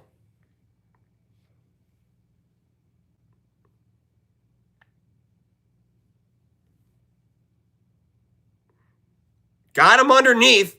Got him on the first down and more. Timeout. Call the timeout. 30 seconds to go. 1st and 10 for the goal. 1st and goal at the 10. 1 timeout left to go. Wow, I can't get over that catch and hit, though. Woo! That is such an underrated catch. And surviving the contact. That was a big hit. It was a clean hit, but that is a big hit. That's one of those hits that when you see live, you think it's got to be dirty, rather that it's got to be like a bad hit. Sean Payne definitely mismanaged that game, I agree. Win or lose, do you think Darnold is staying with the Seahawks? Oh, yeah, of course. Where would he go? What do you mean?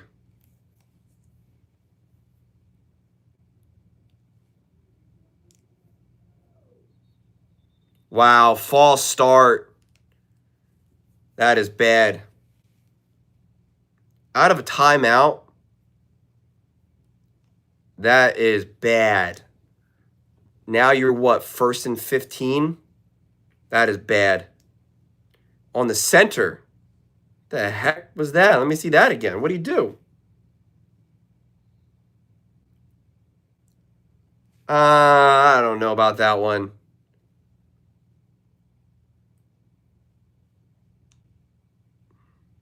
So they're at the 14 now.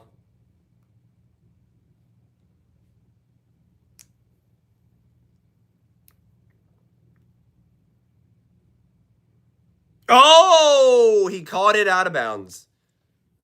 He got that was like NFL blitz, like catching it and just like flying into the wall. If he makes a better throw and the timing is there, could that have been a touchdown, or was that play just not going to happen, you think? Hello, Ruiz. How you doing? Was that play just not going to work from the jump, you think?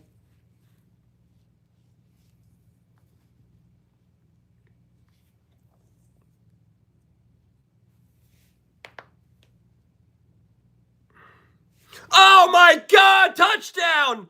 That was great by Sam Darnold. Wow. Jackson Smith and Jigba was wide open, but handling that pressure from Sam, that was fantastic. He was wide open, but Sam feeling the pressure, dancing a little bit, taking the hit. Jackson Smith and Jigba was wide open. And now Brady just said that I don't know how you lose track of JSN. Wow. Sean Payton is not getting fired. Guys, Sam Darnold is the quarterback for the Seattle Seahawks. And Sean Payton is the coach of what's it called? Of the Denver Broncos. Ooh! We got ourselves a game, boys. We got ourselves a game.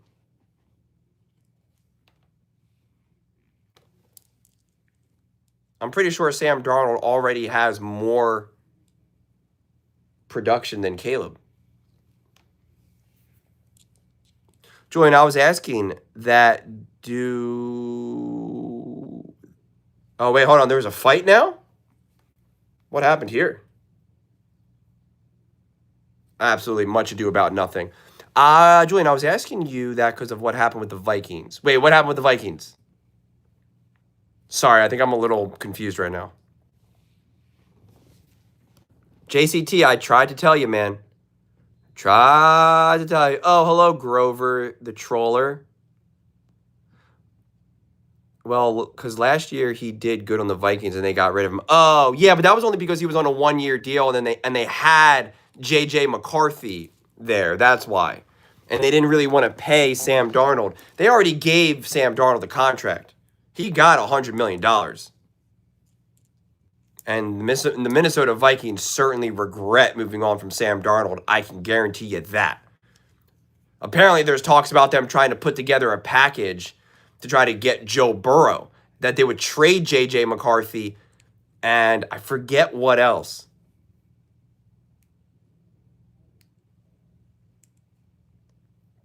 It's okay, JCT. You got great takes. Oh, Stafford checking down. Got room to run. 8 seconds to go. They can get a field goal here. Absolutely. JCT, we were talking about this the other game. JCT is the nicest person in the comment section. Even when people blast him or tell him how dumb he is, how he knows nothing and he's a clown, JCT is always respectful and never says anything mean back towards anyone else. It's really impressive. And JCT, you should teach a class.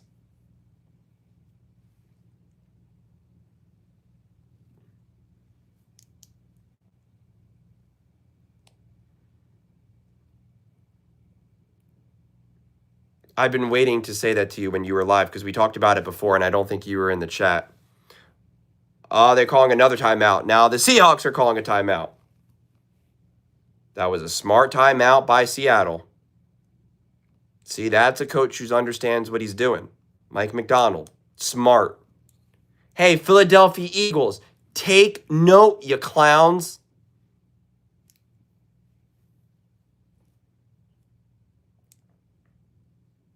I think the Cowboys is America's team. I don't even know what that word means anymore. We just make it up. Who do you want the Buffalo Bills' next coach to be? I don't know, man. Maybe Clint Kubiak at this point. But you got to get a defensive coach. You got to bring in someone who can make that defense great.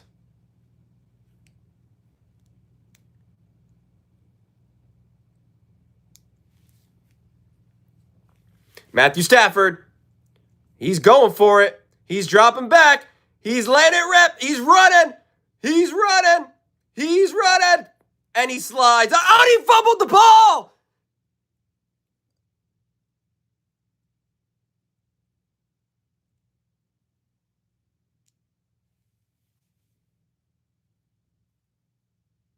Oh! Touchdown. Imanwari. Kubiak isn't going to leave Seattle for another offensive coordinating role. That would be great for Buffalo, but I don't think that's working.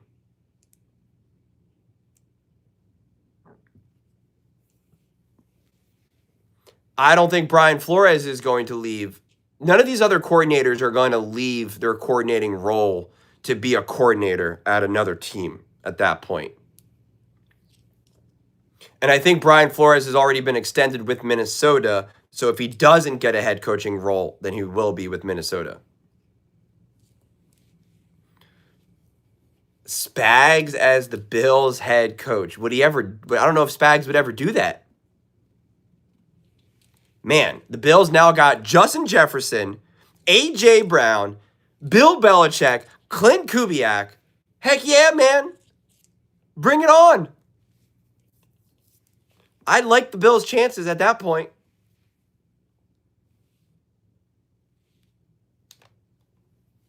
They're going to get Max Crosby and Myles Garrett. And I really like their chances of winning a Super Bowl, I'll be honest with you.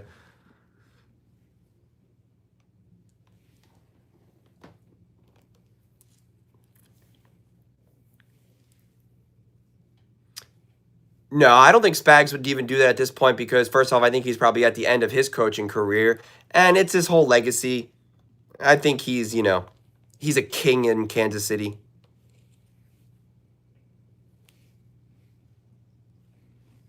Things will change for Buffalo if you got A.J. Brown, Justin Jefferson, Bill Belichick, Clint Kubiak, Max Crosby, Myles Garrett. Put me in there and I am winning. I could be your running back and we're good. You think the Bears should target one elite defensive end? I think they're going to go heavy in the draft on defense. So you'd have to look at the draft and see who's around and who you think can make an immediate impact.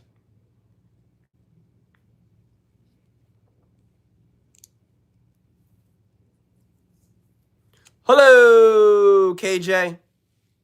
This game is crazy. I think the Rams have been controlling the game, though. Like, I know they're losing, and that was a nice drive to end the half by the Seahawks for sure, but I think you feel more comfortable about the Rams and the Seahawks right now. That's my take. What's the score? 17-13 right now? I don't think Mike McDonald has been I think Sean McVay has been working Mike McDonald pretty well. And since I see the Seahawks needing to control the game defensively, that's what I think the Rams have. I just think Sean McVay has been able to do whatever he wanted outside of that first drive, honestly. And Sam did almost throw a couple, even on that drive. I mean, it got a little dicey for a second. He almost threw an interception that could have changed that game.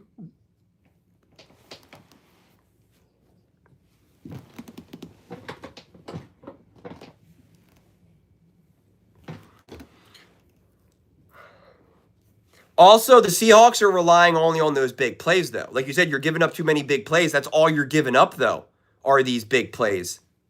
So once the big plays aren't there, it's just kind of like, what's going on? Mike McDaniel would have been perfect OC for us, but that's unlikely since the meeting got canceled. Yeah, I think he's in a position where it's either head coach or OC with the Chargers. I'm curious to see the adjustments they make defensively. Because, like I said, I do not feel good about the Seahawks defense right now. If you said, how do you feel about this game right now? I'm like, Sean McVay and Stafford are in control of it, even though they're obviously down. And then all you really need to do is, for defensively against the Seahawks, Sam either needs to make one mistake, and they've already had a couple miscues, a couple 3-and-outs, and you got the lead. I think the Rams don't score more than 10 points in the second. Seahawks win it. We will see. Do you think McDermott will ever be a head coach again? Yeah, I do, because I think there's always those teams like the random Browns and Titans and Cardinals. Like you would absolutely scoop up a Sean McDermott, without a doubt. Lamar Jackson and Josh Allen fans are uniting now with the common goal of trying to take down Mahomes because Nick Wright has been trolling both. I do not think Lamar Jackson and Josh Allen fans are uniting. I do not. I think they both want to dance on one another's grave. Those are not brothers in arms. Those are enemies on the front line.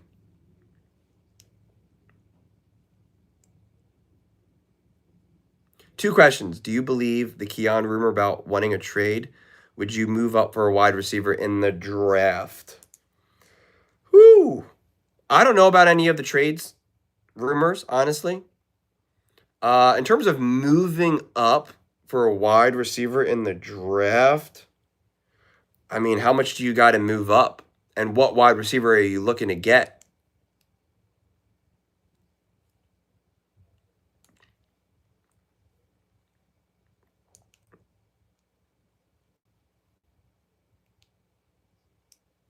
I mean, what the Bills needed to be able to pull off was I told the Bills to go out and get a Devontae Adams. And look how big of an impact Devontae has been. And for an affordable contract.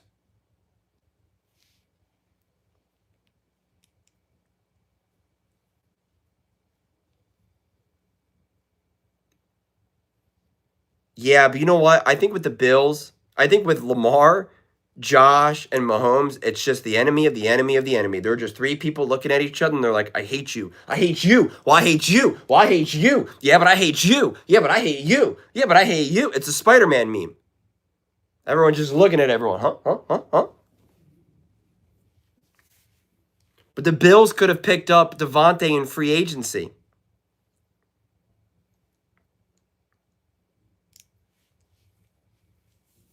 Heck, even picking up Cooper Kupp would have been big.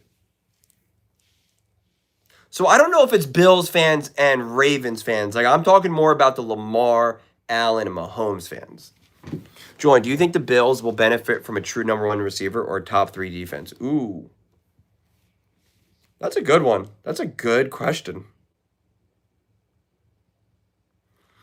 True number one wide receiver. You get a true number one wide receiver with Josh Allen, you are going to unlock so much of that field. You are going to unlock so much of that run game and Josh Allen's. Josh Allen will be able to get these 5, 6, 7, 8-yard runs. Ooh, I just knew that girl in the commercial. That's pretty cool. So much. A defense still puts you at the mercy of the offense. And if it's a true top three defense that actually is top three in the playoffs, look at what the Patriots did against the Broncos. Now, granted, it was against Jarrett Stidham, but still. The Bills gave up 33 points. I know Lamar fans, they hate the media because they feel like Josh Allen is too coddled. They respect Mahomes. They somewhat respect Burrow. They do not respect Burrow. They are angry at any notion of Joe Burrow. I disagree.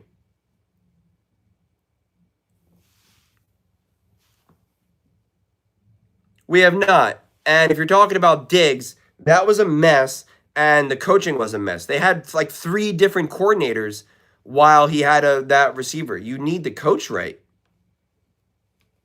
They literally had 3 different offensive coaches.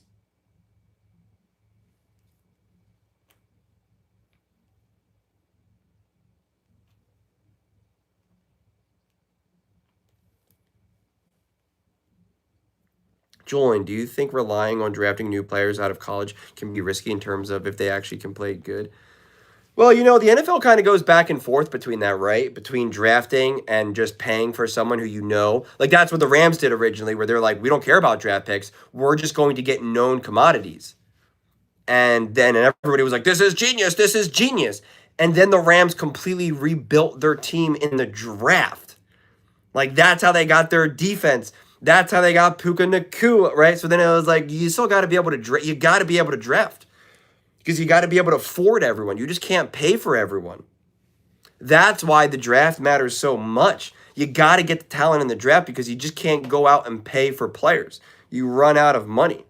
That's what makes the NFL so great, that you can't just say, all right, fine, whatever. We're trying to win a Super Bowl this year. We'll pay so-and-so $100 million, whatever.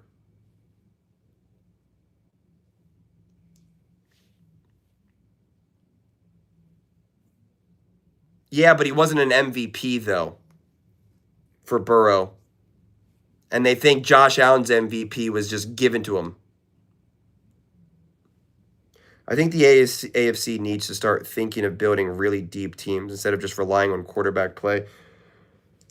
Well, I think the NFL is bouncing back from the notion that we don't need defense. Because I do think it was just quarterback on quarterback on quarterback. And it really was just who can light up who. And I do think there's been like a little bit of a balancing factor. And truthfully, I think the Chiefs and the Eagles showed that. Because the Chiefs winning in 23 and then the Eagles winning in 24, where the defenses were just massive in those moments in a way that they hadn't necessarily been in the prior years.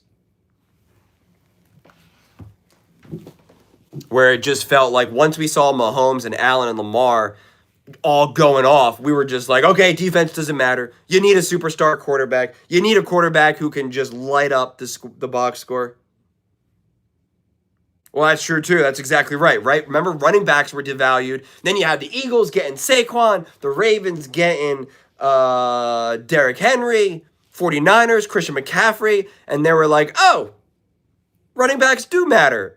Running backs matter? Defense matters? Go figure.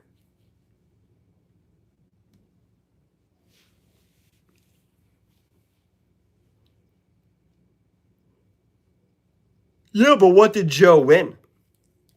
You think Lamar fans respect Jalen Hurts?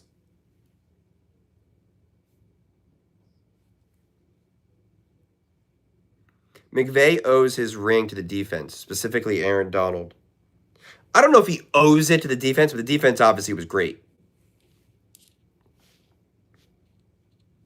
But obviously Aaron Donald, Von Miller, like they came up massive. Like there's no doubt about that.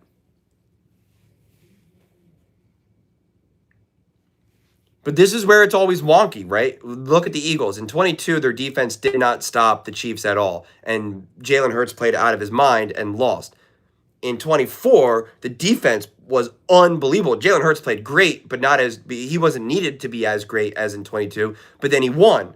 So, it's just, football's complicated. Football's complicated, and it's also so incredibly simple and straightforward. Win at the line of scrimmage. Run the ball. Convert third downs. Touchdowns instead of field goals. Don't turn the ball over.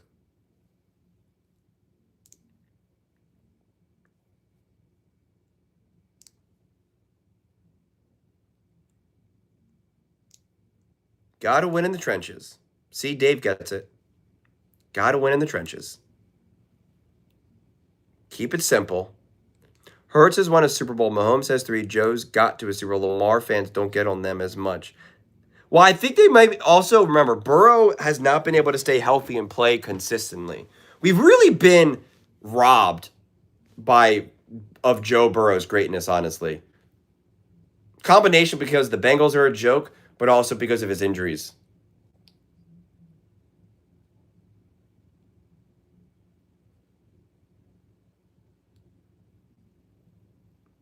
Well, that is what's really funny. I know what you're talking about, Chase, because in the summer, when they were talking about which quarterbacks are under pressure, and they were talking about like Josh Allen's got to win a Super Bowl, Lamar, they were having that whole conversation, and like you're just like, oh, Jalen Hurts won a Super Bowl. Like that has to be the biggest burden lifted you could ever imagine. Especially getting it out of the way like in your 20s, like relatively early in your career, right? Oh my gosh. Now they get the ball on the 20 because I don't know what that was. Went right between his legs. But I think also Jalen Hurts getting to 2 Super Bowls also helps him because he did get to 2 Super Bowls and he won 1. Burrow hasn't won 1, but he's only been to 1. Obviously, Allen and Lamar.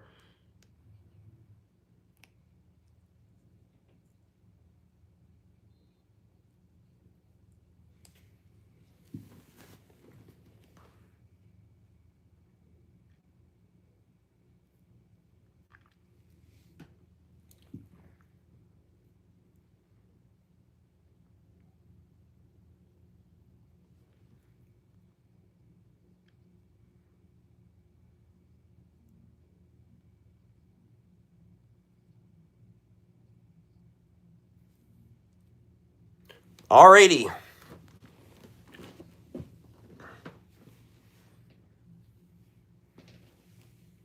Yeah, but the Joe Burrows, the Matthew Staffords, they'll always be dependent on some great weapons to throw to because what makes them so special is their arm. And you need the receivers to be able to unlock that in a way that a Mahomes, Allen, Lamar are just going to be a little bit more resilient to. Oh, Jackson Smith and Jigba open. 8th catch of the day. Option route. Oh, yeah, he had that space. Bears should be playing. They blew it. 1st and 10. He's a bad man.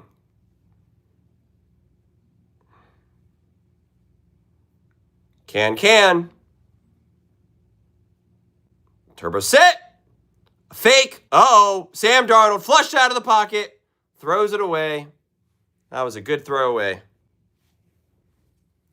My headphones are completely tangled. Oh, wow. Are they warming up his oblique? And he's wincing? Oh, my God. Now Sam Darnold isn't healthy?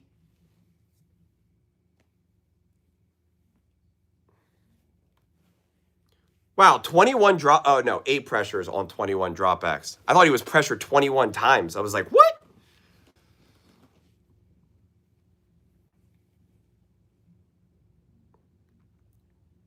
That is a creative run that goes absolutely nowhere and a flag.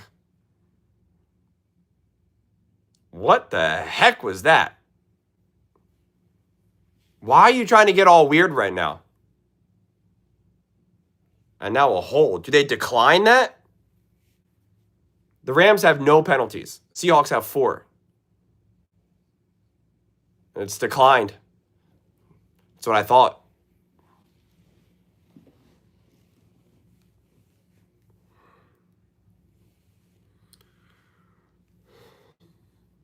Third and 12. It's a big one. Could have been 2nd and 22. But instead, they want less plays.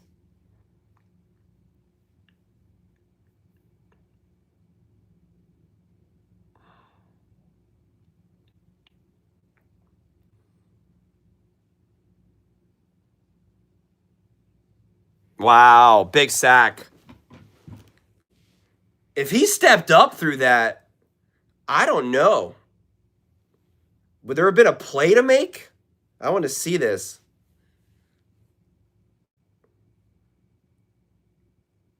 Oh, he got tripped up. Oh, this is the view that I want to see. Let me see here. All right, so if he steps up, I don't know. I don't know what type of throw, what type of play he would have had anyway. But it was smart. Just take the sack. Don't pull a Jarrett Stidham. Never go full Jarrett Stidham. Oh my God! What was that? What are you doing? What are you doing? What are you doing? Who does that? Just don't catch it, then don't touch it. Just don't touch it. What is that? Oh my God. You're better off just being like, I don't got it, and not touching it and getting out of the way. That is insane. Okay, but once you realize you're misjudging it, you just got to get out of the way. Wow. Wow. This is a massive opportunity. This is a massive opportunity where you got to get a touchdown if you're the Seahawks, and a massive stop for the Rams to just force a field goal. This is the difference between winning and losing right now. This is the absolute difference between winning and losing right now. What do you do?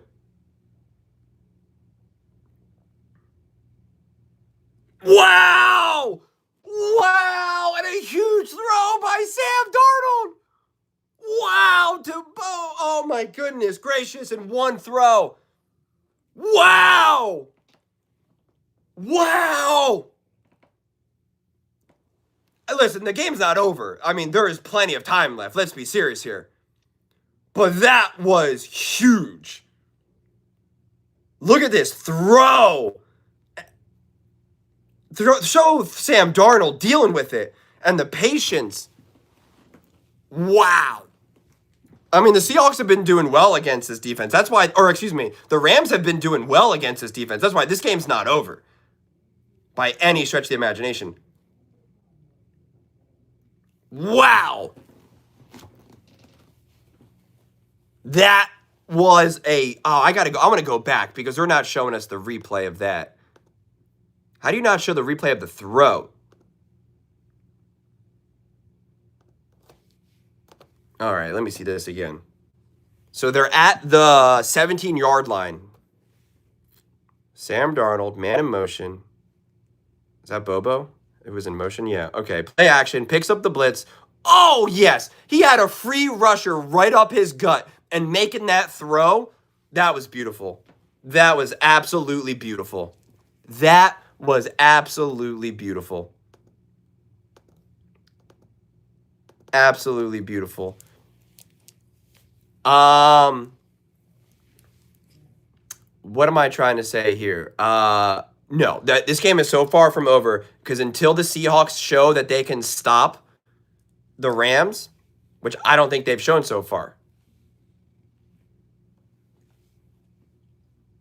This game is, there's still 13 minutes left in the third quarter. And it's only, what are we at, a 13-point game? No, they scored 7 plus 4, right? So an 11-point game, I think it is, right? 24 to 13, is that what it is?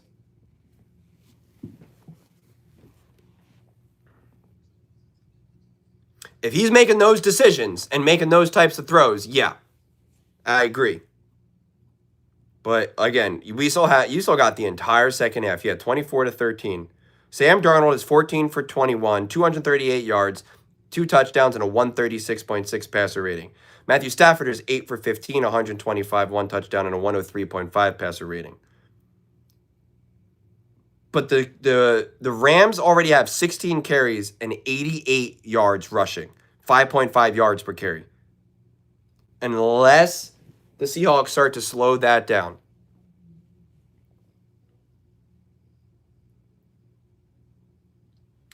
Oh yeah, think about how the 49ers muffed the punt in the Super Bowl against the Kansas City Chiefs.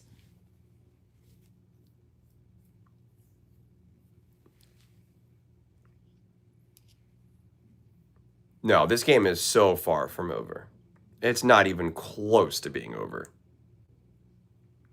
Yeah, but the Seahawks defense is awesome, but it hasn't been awesome against Stafford right now. Only that first play, the first drive on opening drive. After that, this is their first drive now of this quarter, of this half. So now I'm curious.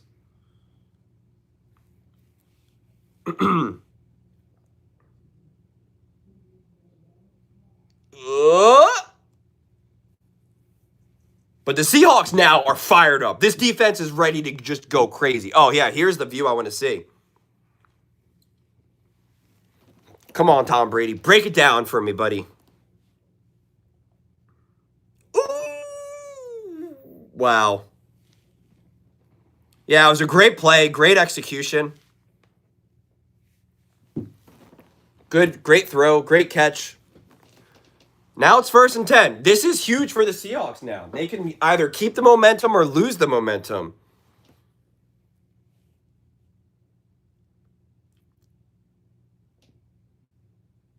What did I say? Look at that. And one big throw.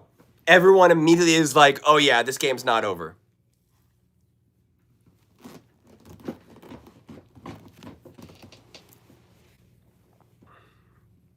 Oh yeah, nice, beautiful throw. Oh yeah. Oh, he almost fingertips that.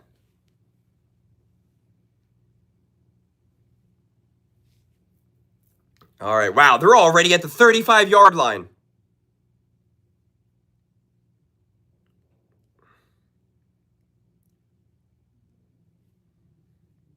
I mean, they're already in field goal range. If they kick a field goal, 24-16, 8-point game, so that would be still one possession.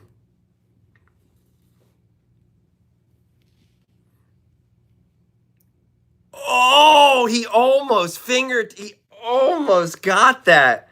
You can't throw that ball any more perfect than that. 2nd and 6. They cannot get any disruption on Matthew Stafford whatsoever.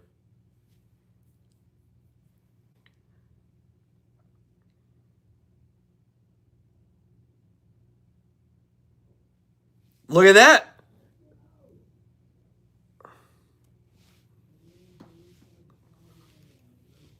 Wow. Oh, he cooked him. Oh, yeah. Beautiful throw. What are they at the 2-yard line now? Look at this.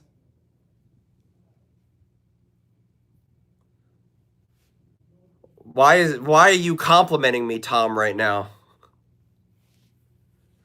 I mean, at this point, the game is a shootout. At this point, at this rate,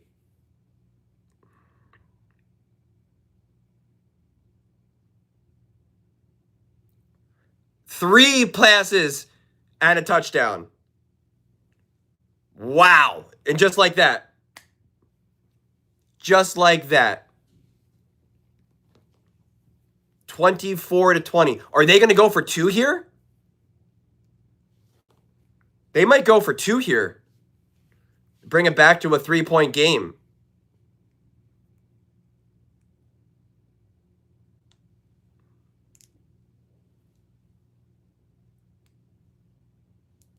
I guess they're not going for 2.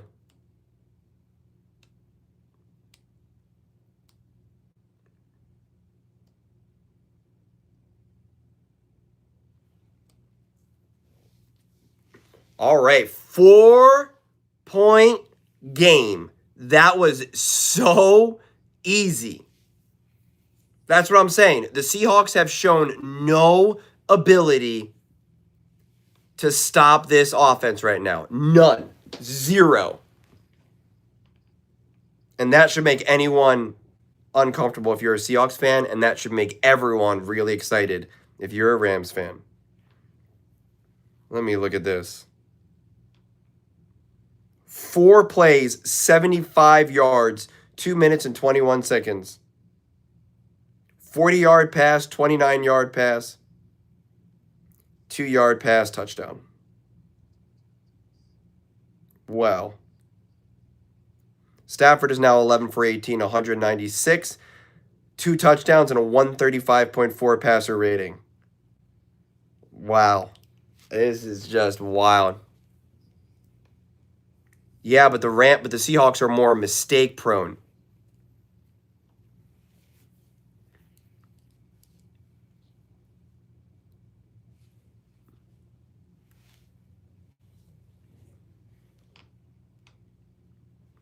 This is exactly like how the AFC Championship game unfolded. They got more points in 8 plays than the Patriots and the Broncos had in the entire game. Well, defense just showed why it hurts you if you don't got it, because they were just up by 11. If the defense actually makes some stops there, forces a punt, I mean, you have all the momentum in the world. Seahawks can run the ball, have an 8-minute drive, kick a field goal, and now you're up 14 going into the fourth quarter. And that's the way it works, man. Instead, you essentially still have the entire third quarter, and it's only a 4-point game. Now, what do the Rams do defensively, and what do the Seahawks do offensively? I don't think anything has been easy for the Seahawks offense. I think everything has been pretty easy for the Rams offense.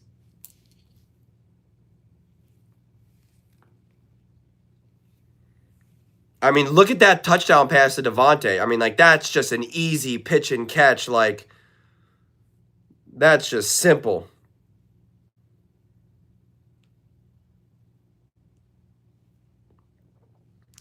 And think about how the Seahawks even scored was off the muffed punt. You know, they stopped them. They punted them.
All right, 2nd and 7 at the 39.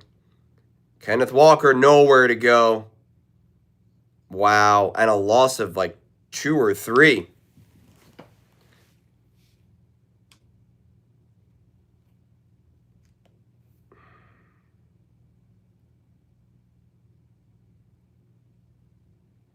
Third and 9.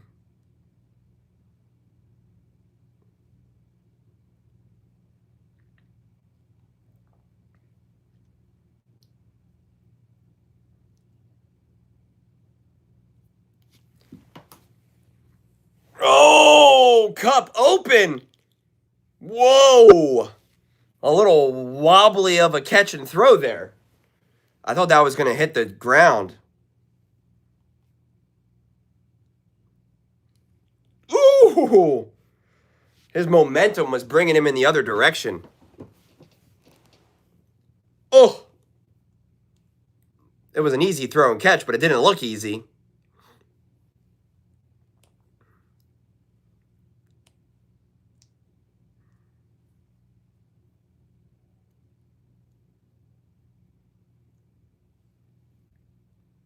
Oh. Walker got crushed from behind on his legs. I want to see this man get up and walk right now. Okay, he looks okay. Yikes. He got hit from behind. You can't see it in that replay. Oh, we'll see it from this replay.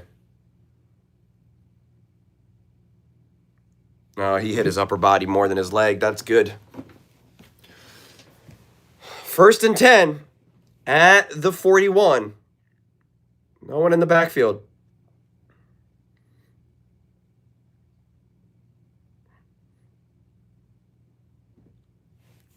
Halani got 9 yards, 2nd and 1.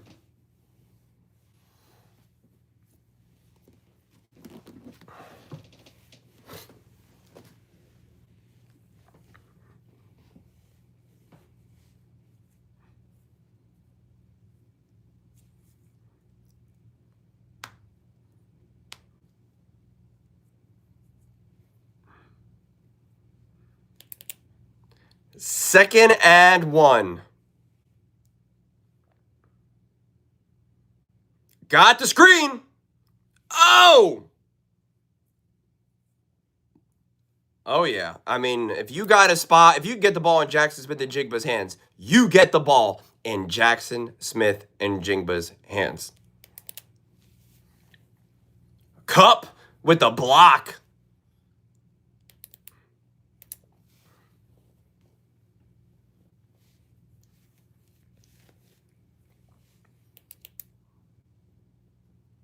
First and 10 at the 20. Hand the ball off. Get 8 yards. Oh, they got a little bit of a fake here. Got him. Barner. He gets like 5, 7 yards. That was some good little hand trickery by Sam. He did a little sleight of hand with the ball there. That was nice.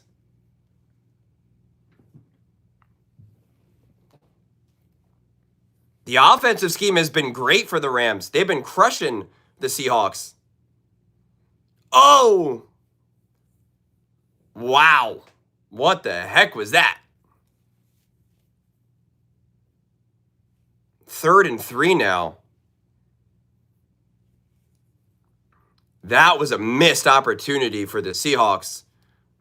I don't know if they would have gotten a first down there. Since it was such a weird throw, it's hard to really know what would have happened right there.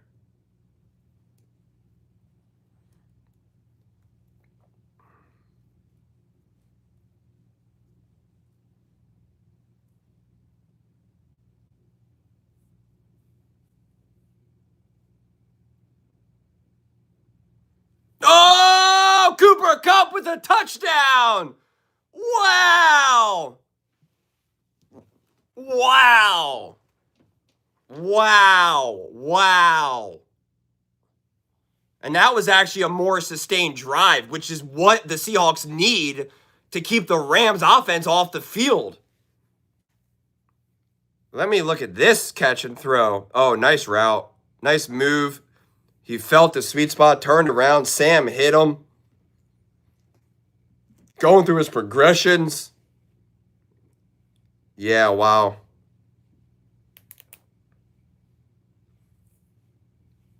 Wow. 31-20, back to 11. Again, now it's back. I'm telling you, this is up to the Seahawks defense. If the Seahawks win this game, it's going to be because now the defense takes control. Otherwise, if you keep going back and forth, I'm just going to believe that the Seahawks will blink first and the Rams win. That's just the way this game feels to me right now. I mean, think of how easy the Rams have been attacking that defense.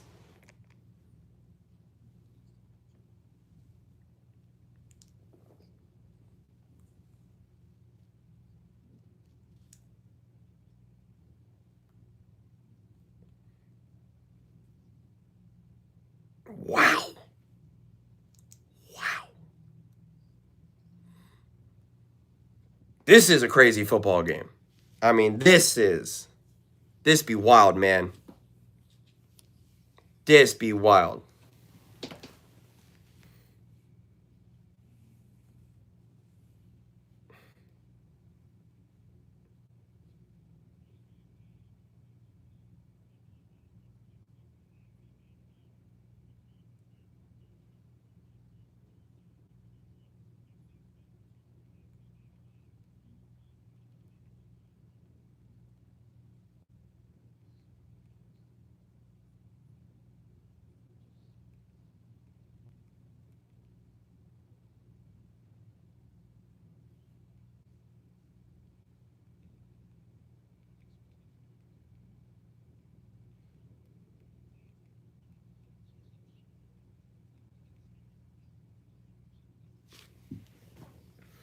Wow, wow, wow. Had to check back in. Rams fan here. I think Kupp deserves that touchdown against the Rams.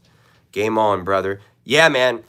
It's going to be so interesting to see what the Rams do this next drive because they've been scoring easy. They've been just picking apart the Seahawks defense, just picking them apart. So that's what I want to see. Can they come up with a stop? Can they force a punt? Can they force a turnover? Like what, can they answer the call? Because otherwise, if you're going to be in a shootout and a back and forth, I think that is a massive favor in favor of the Rams. Massive.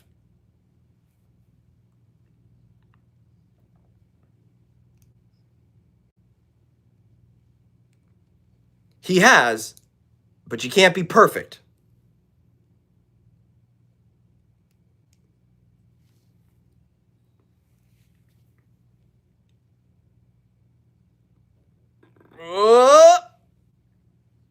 Taken to the 30? A flag? On who? Is this going to be the first Rams penalty or is it going to be against the Seahawks?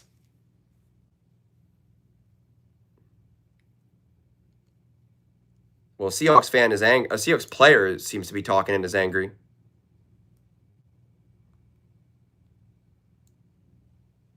Who's the penalty on?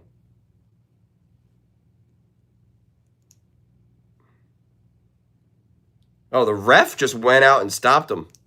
What's happening? Oh, wow. So where are they at? The 10-yard now? At the 20 now? I think they're at the 20.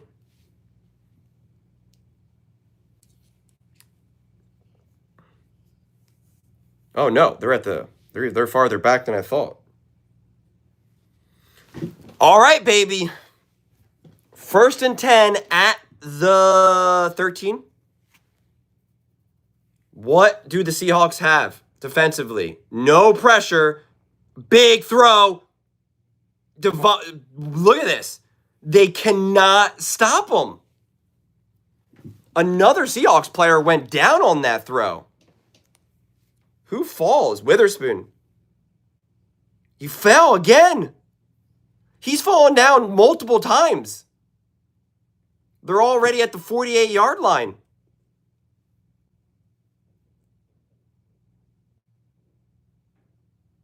Oh, that was a big hit. Immediate flag. What's the flag on?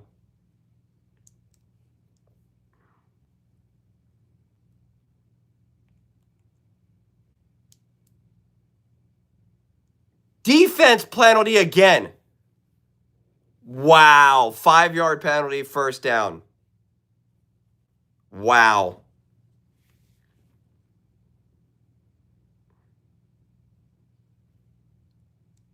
I don't know about that. 1st and 10. What are they at now? At like the 48-yard line now on the other side of the ball? Yeah.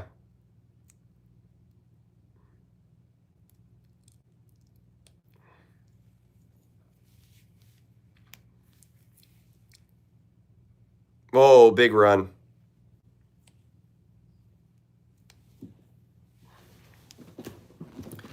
well, not only is Witherspoon losing, but he's falling down. I mean, like, it's like, which then it makes it even easier for Yak. Which Rams player is going back? I didn't see who that was. Well, and also Whittington, they took away his helmet. So that looks like that's a concussion then. All day, Stafford. There's going to be a flag. Oh! He's standing on his feet.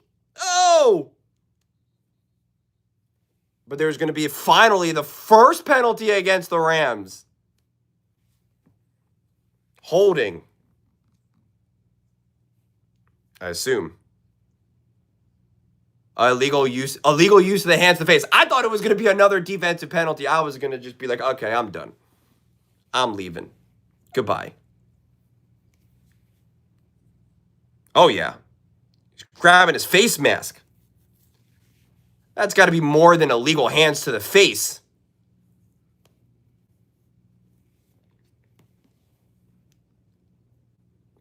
Second and 15. Now you got them behind the sticks. This is where a great defense is supposed to make you pay. You're back on the other side of the 50.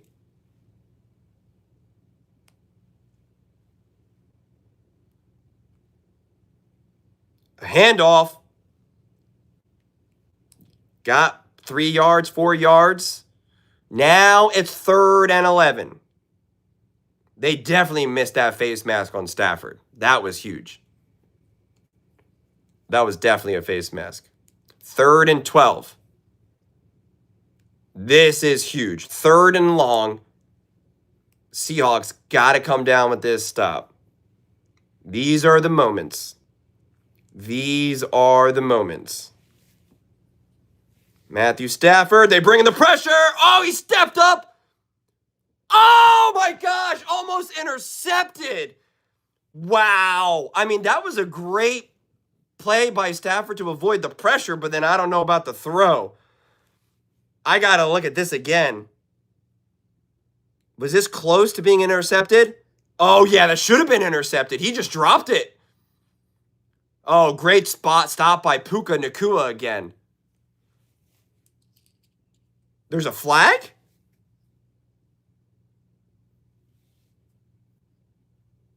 They're calling a penalty on the defense.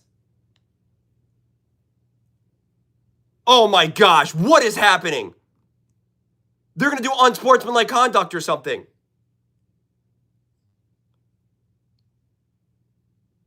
This is bootleg, man. I'm so sick of this nonsense. Wow. I hate this stuff, man. This absolutely ruins games. This absolutely ruins games. This absolutely ruins games. Unbelievable. Absolutely ruins games. This absolutely ruins games. This was going to be a punt. This is absolutely ruins games.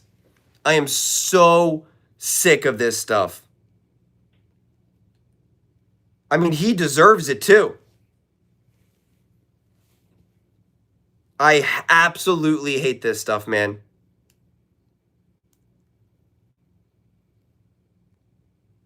And a touchdown. I am so sick of this stuff, man. I mean, it went from a penalty to points. I'm so sick of this stuff. Unbelievable.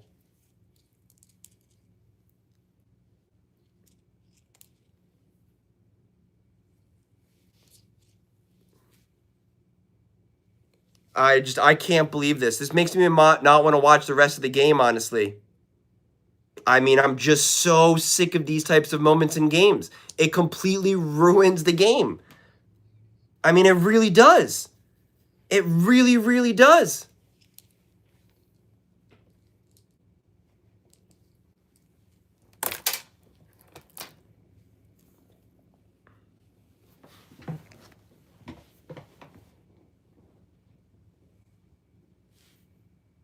Unbelievable.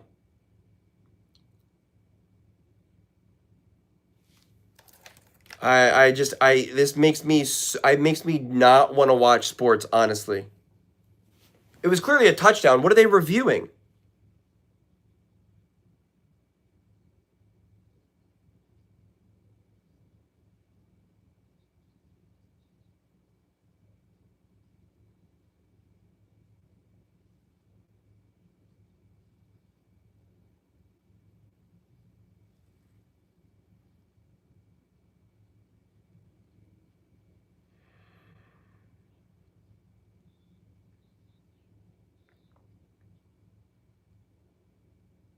So now the score will be 31-27.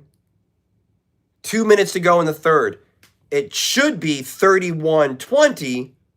2 minutes into the third. Unbelievable. Unbelievable.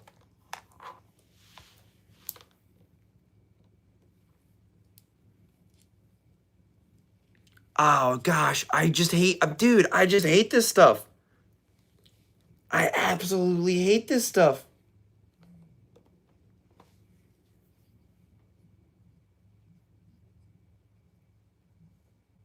Wow.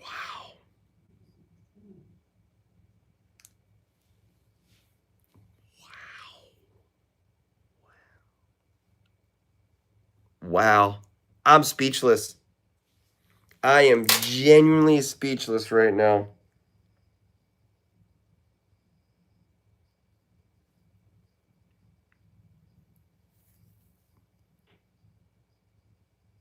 Wow. That's all I can keep saying is wow.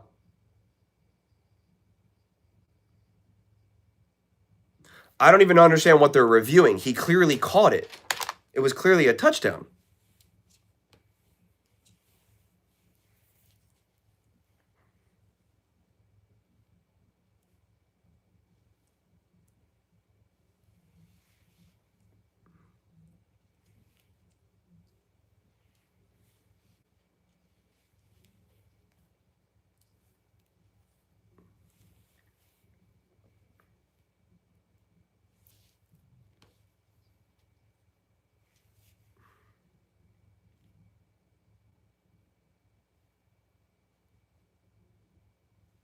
He clearly caught that. Why did they just spend an hour doing this?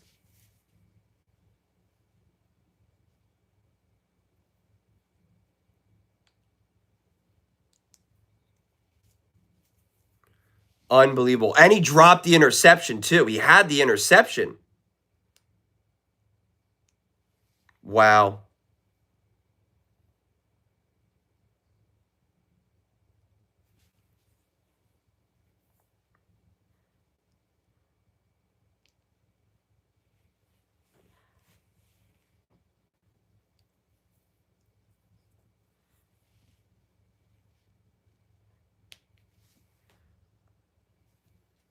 Wow. I am still speechless. This now puts all the pressure back on the Seahawks when they had all the momentum up by 11, 2 minutes to go into the third. 2 minutes to go left in the third.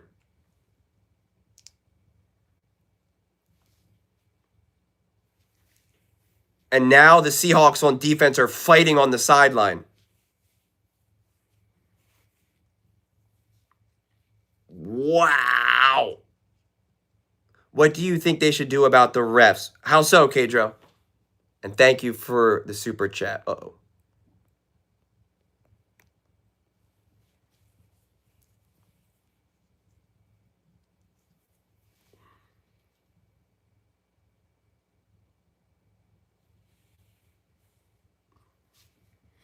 Wow, wow, wow.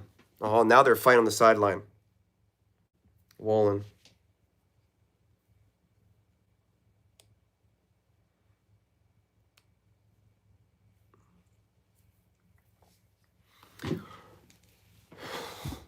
All right, 1st and 10 at the 30.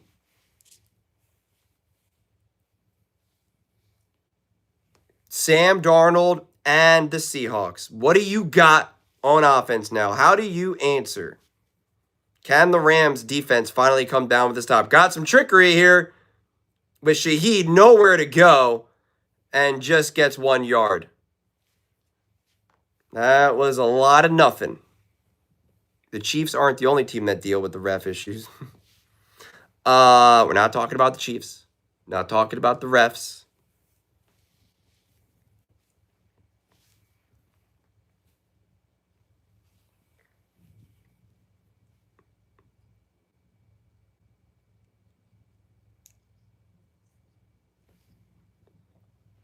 Second and 10.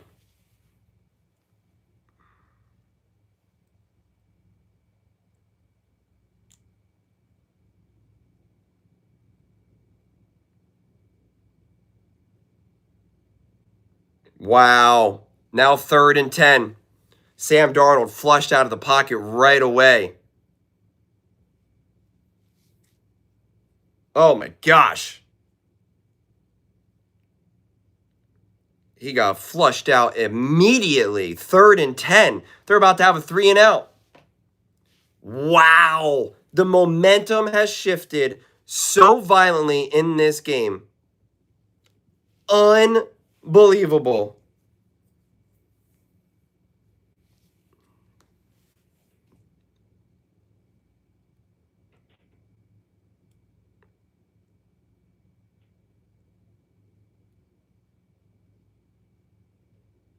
Oh, he got the first down. What spot is that? Oh, that's a first down. That's a first down. Wow. Oh, yeah, definitely. Wow. Is that Walker? Who is that? I can't see now. Yeah. Wow. Wow.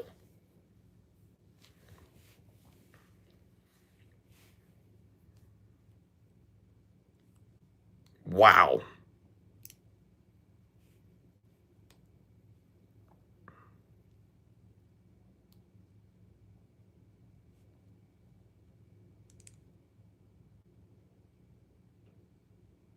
Oh, stayed on his feet. Got a little bit extra, but now we're off to the 4th quarter. At the 40. What's it going to be? 2nd and what? 2nd and 6? 2nd and 5? 2nd and 5? Yeah, 2nd and 5. Whew. 2nd and 5. 4-point game in the 4th quarter. Unbelievable. Unbelievable. What play made me mad a little bit ago? The penalty. It was going to be a punt, and then it turned into a touchdown. That made me mad because I hate when I see stuff like that. That completely changes the game. I just want to see the players decide the game. I want to see the play on the field decide the game, not any of this other nonsense.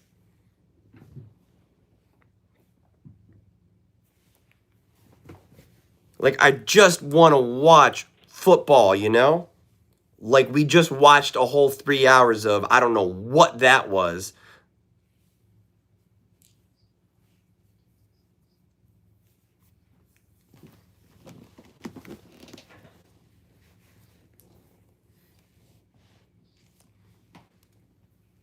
Hello, Jerome. So I'm still fired up about that.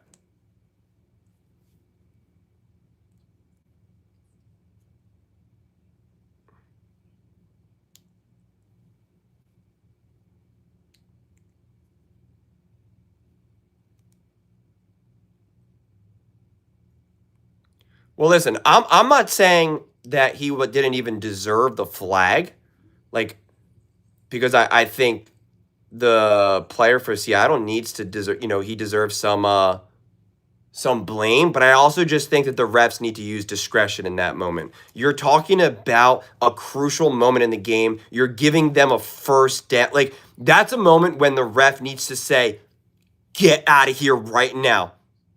You keep talking, I'm throwing. Like, that's when the refs need to understand in that moment. You talk again, you're done.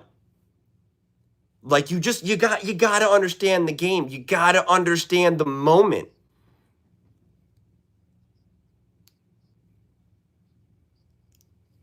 Well, that's also true, too. How can a taunt be 15 yards? 15 yards.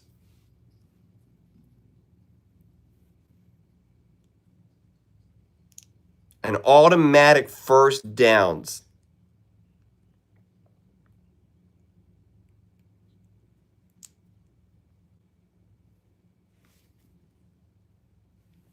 All right, 2nd and 5. Start of the 4th quarter.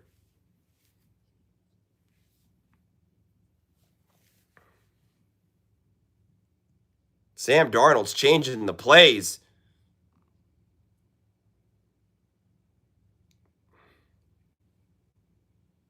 Sam Darnold using his legs. Oh! Sam Darnold with the first down with his legs.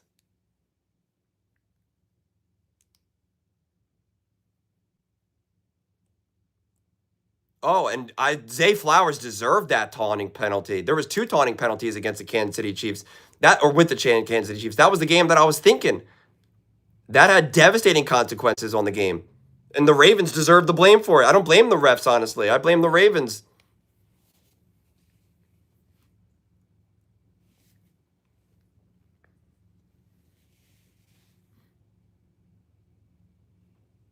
Wow! Massive sack now.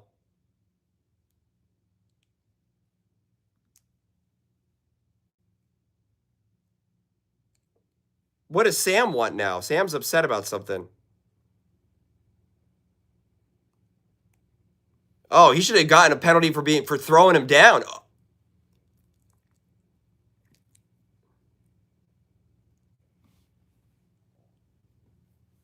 Wow. 2nd and 19. 9-yard loss. Wow.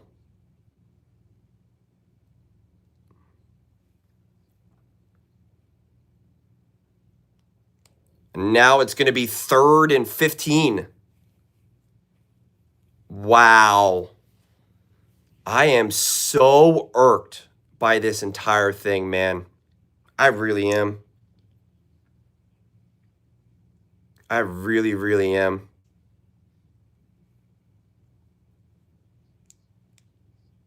I am so irked right now. 3rd and 15.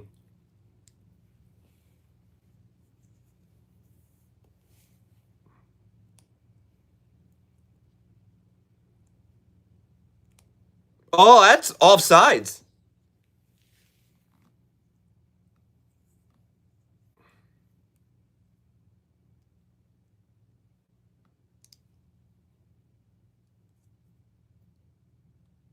Well, now it's 3rd and 10. I wanted to see at least a free play.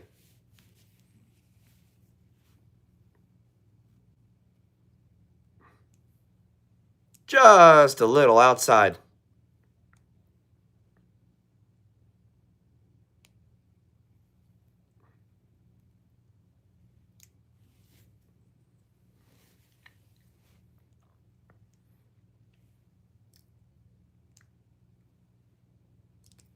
They got to try to at least get in field goal range. Oh, and he dropped it. Wow. Let's see this. Oh, in the hands, punches it right out. That would have been at least that. I think that would have been a first down, right? And if not, at least field goal range.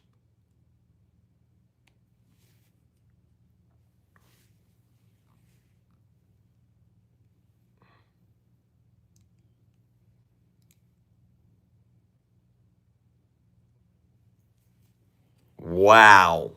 And just like that, 12 minutes to go, 4-point game.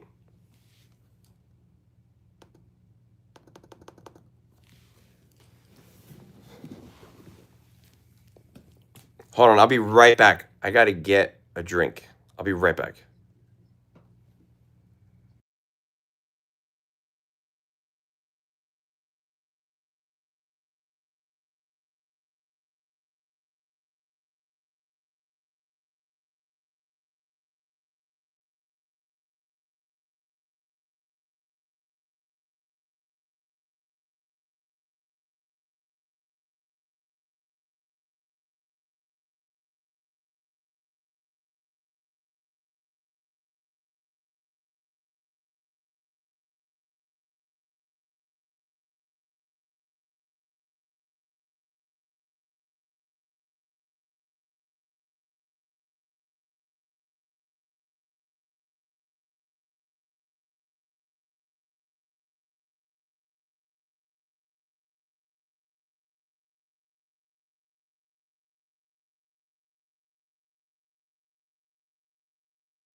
Alrighty. Now let's see what they got dialed up.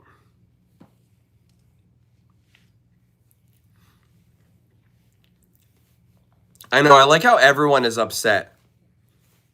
Like, we're all feeling the same thing. What's annoying about a play like that is it removes me from the game. Like, I can't now just, like, watch the game through, like, a regular lens. I'm just looking at it through this, like, squished, angry, narrow lens. You're just like, what the heck?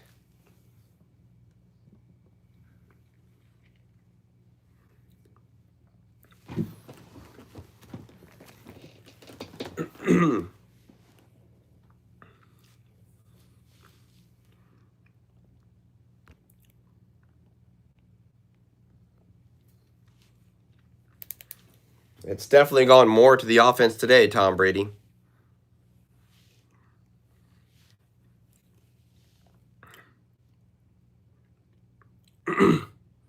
My gosh! And the first down.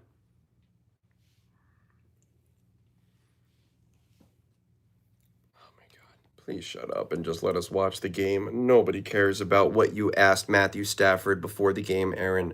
Nobody cares. I asked Matthew Stafford, how important was this game? And he said, this game is just as important as any other game, and that it's just a great opportunity to play with the guys.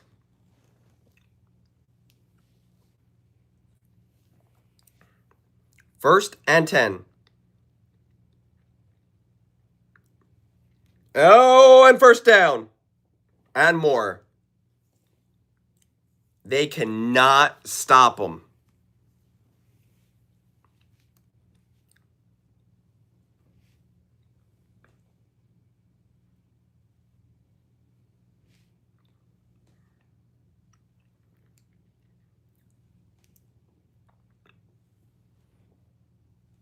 First downs. The Seahawks have 53, 44 plays there. Pretty even. Oh, Stafford's got all day. Hits his man, makes a miss. Oh, and he's still on his feet. And now the Seahawks do not know how to tackle.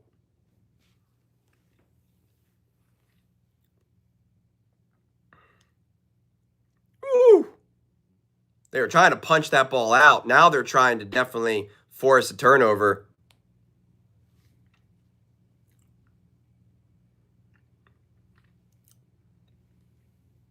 Is someone hurt? What happened? Why are they drinking water on the sideline? What happened?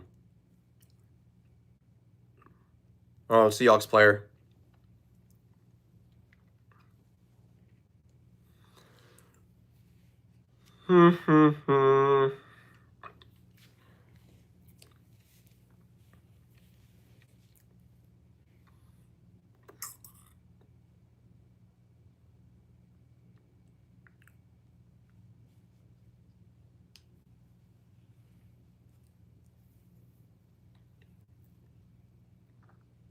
Oh, he's going for it all. Oh, overthrew it. Oh, man. They are going for it all. Is that who it was? Was that him? I didn't notice.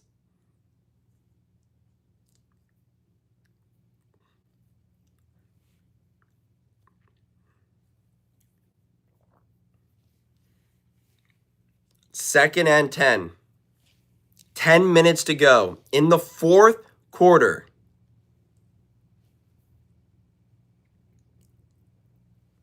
Oh! Ooh! First down. Parkinson.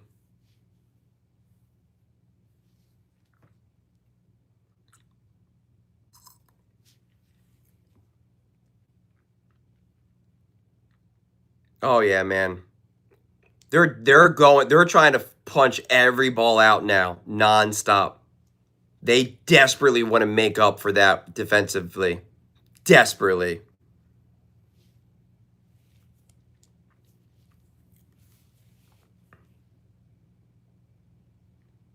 They can't get any consistent pressure on Matthew Stafford. This O-line for the Rams has been awesome. And it gives Stafford the opportunity to check down anytime he wants. What are we at? 2nd and 8? Yeah, 2nd and 8.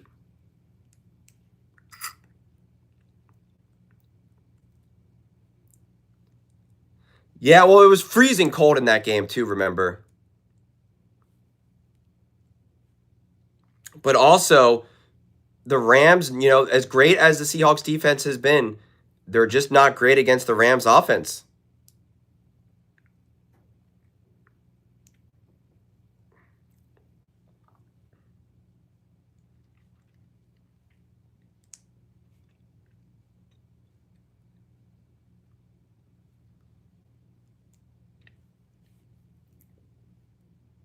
Third and short. 3rd and 1. 3rd and 1. Here we go. He's only been pressured 7 times this game on 28 dropbacks. That's insane. Oh my God.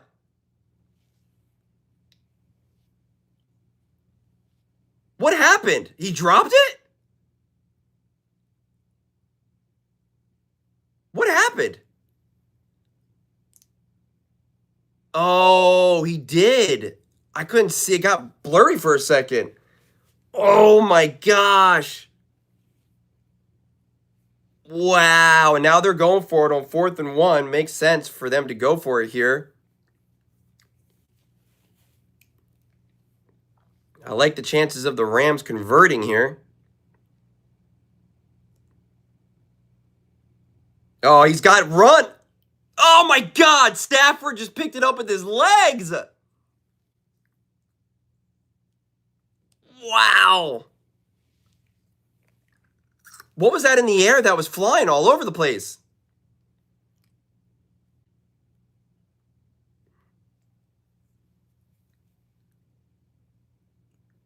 What flew out? What was that? Oh, he grabbed his little pouch. Wow. This is huge.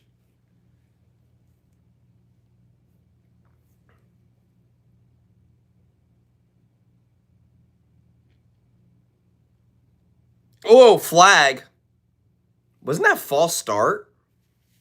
I thought I saw a false start. Offsides.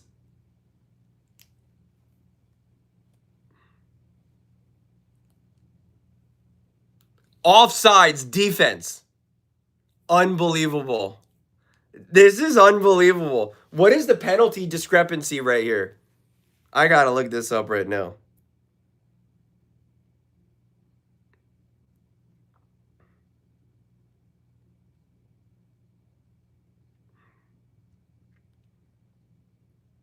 Three penalties to 6 penalties.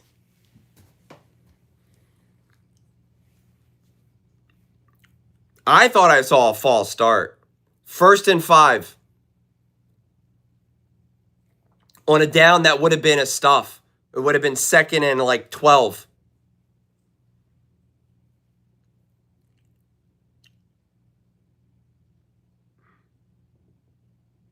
Oof.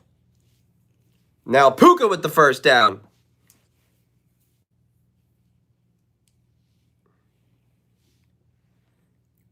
Six minutes and 50 seconds to go.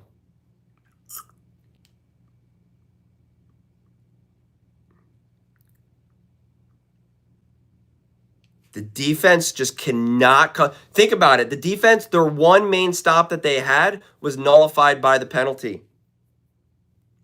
That was their biggest stop of the game, and it got taken away.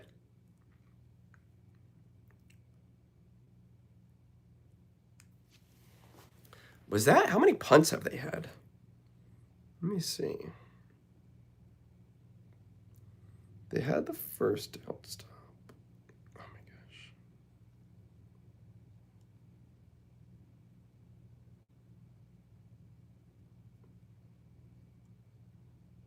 Yeah.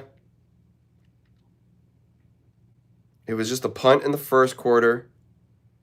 They had the punt near the end of the half. And then touchdown, touchdown. And now current drive feels like it's going to be a touchdown. 3rd and 4. You don't think McVay would kick a field goal here? He's got 3 timeouts. You trust your defense? It's 3rd and 4.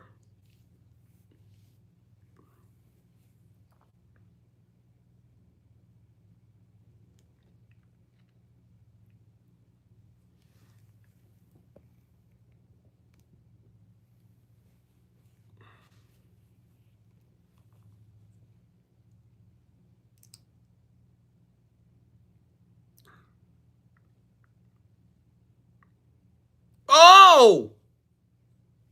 Was that almost another interception? Witherspoon, let me see this. Let me see this.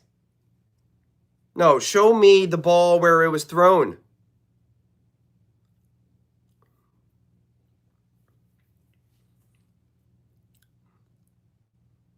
No, that wasn't close to being intercepted. They're going for it.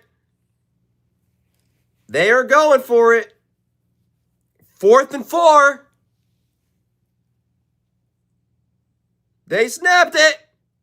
They're fighting. He's got all day. He throws it. Oh, incomplete. He wants a penalty. He wants offensive pass interference. Wow. See, everyone yelled at me for why you go for 2. So this is why you go for 2 earlier on in the game. Okay? Because if you went for 2 earlier on in the game, even if you didn't get it, then it would have been a 5-point game. So then going for it on 4th down makes sense. But if you went for 2 and converted it, it's a 3-point game and you kicked the field goal. And then it would have been a tie game. That's why you consider going for 2 at that point of the game when you guys asked me, why would you go for 2 at that early on in the game? It's too early on in the game. That exact reason why. No, I know. I'm just saying I'm not saying that they should have gone for 2 or not. I'm not going to act like I'm a master of when to go for 2 versus not. But that is why. It doesn't matter necessarily how early on in the game necessarily, but because you're leading towards this weird lopsided score. Like 4 points, 5 points, it becomes no difference. Either way, you need 2 field goals to take the lead, or a touchdown takes the lead regardless. So the only other thing is that if you keep it at 4 and you score a touchdown, then you're up by 3. And then now you set yourself up to not lose to a field goal at the end of the game because now it's not 2 points. So it's honestly, it's like you're either on the 48-yard line on one side of the ball, on the one side of the field, or you're on the 48-yard line on the other side of the field. Right? So, but now the Seahawks have terrible field position. This is also why you go for it on 4th down. Because if you force a 3 and out, you're practically already going to be in field goal range. This is Clint Kubiak's moment. Can you get the run game? This is the O-line's moment. Can you hand the ball off and get 8 yards, 7 yards? Can you convert the first downs? Can you get some easy 5, 6, 7-yard throws? Can you do a screen pass to Jackson Smith and Jigba who gets 12 yards?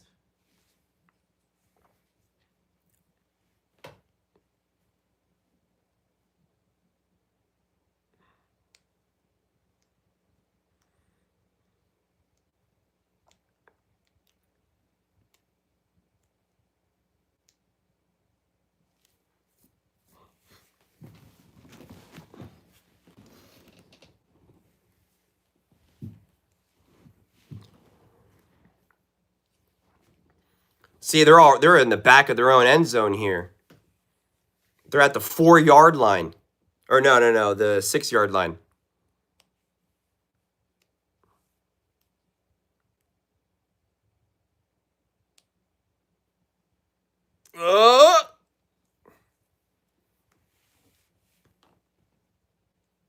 Second and 6. Second and 6.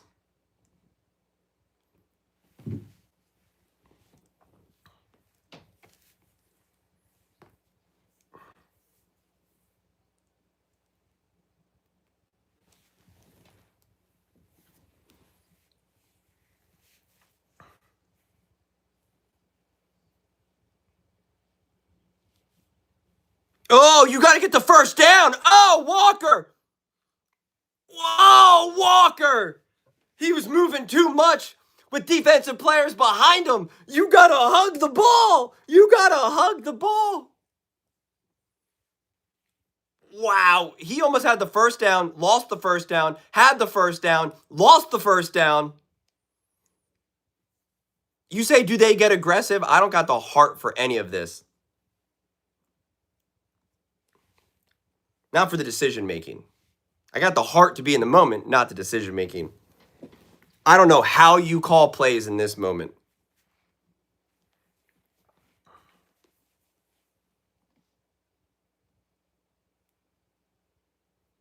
All right, he got like 2 yards.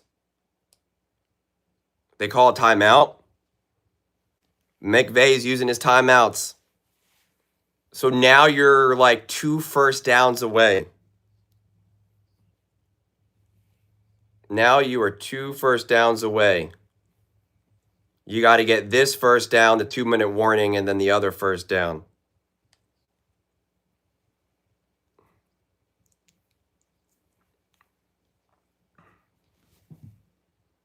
I don't know, because you got to convert the clock. You're less concerned, from my viewpoint, you're less concerned about the clock in this moment because the Rams can move the ball down the field at will.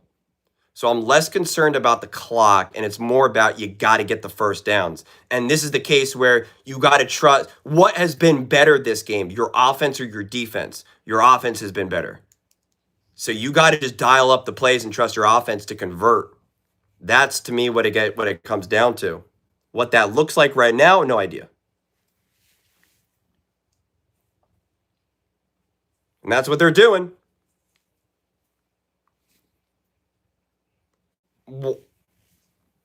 What was that?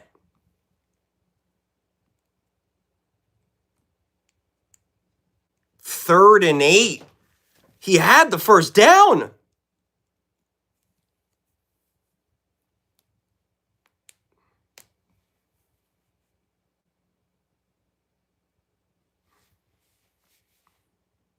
Oh, yeah, he pushed him.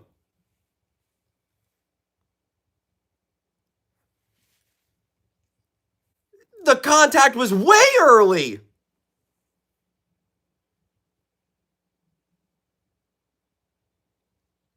Now Seattle's using their timeout, which was a smart timeout. Oh, that was a crush.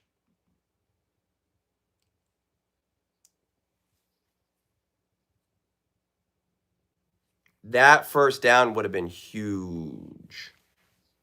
Huge. Wow. What play do you call here now?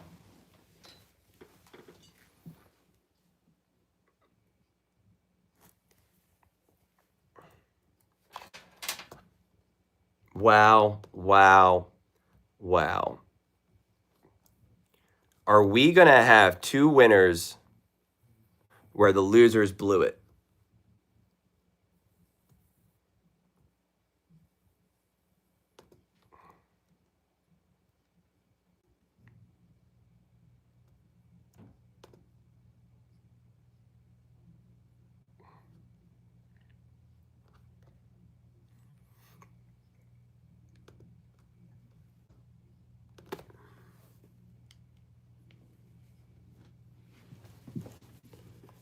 Didn't the Rams do the same thing against the Saints in the playoffs? You mean the penalty, when they then made pass interference reviewable?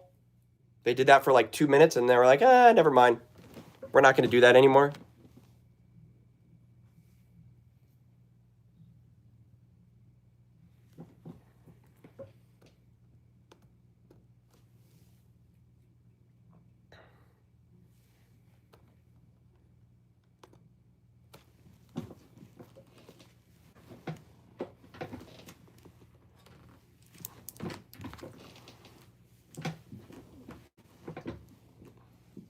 I mean, this is already coming down to the wire. This is the wire. We are in it.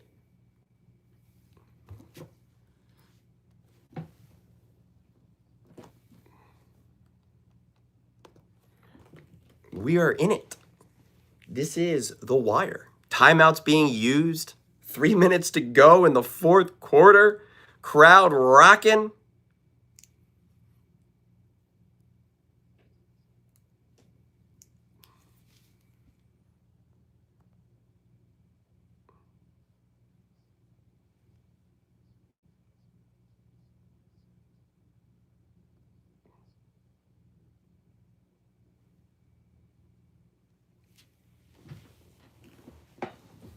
Third and 8. Third and 8.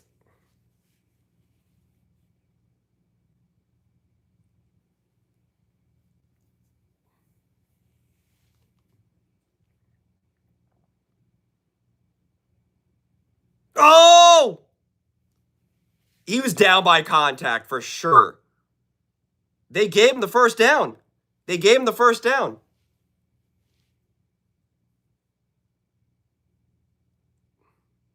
First down. Let's see this. Did he definitely get the first down, and was he definitely down by contact?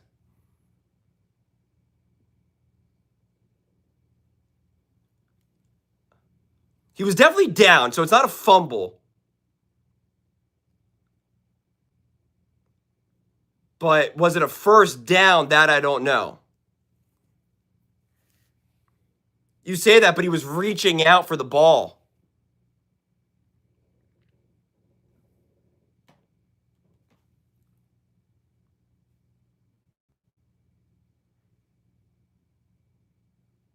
They're going to challenge it.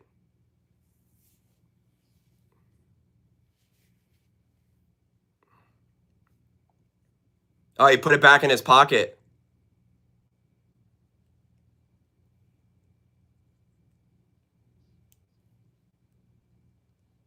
It's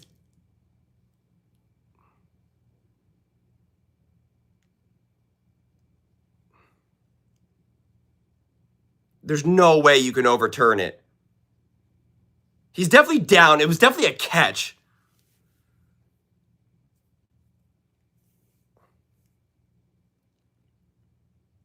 Oh, that's a first down, and he's down. The nose is across the ball, is across the line. Wow. Can you imagine? Now you're going to hand the ball off again.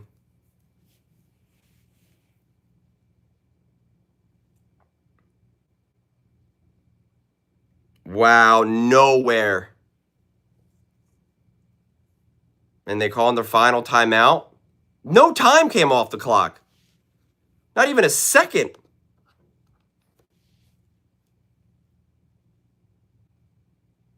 Oh, no, they called it right away. Never mind.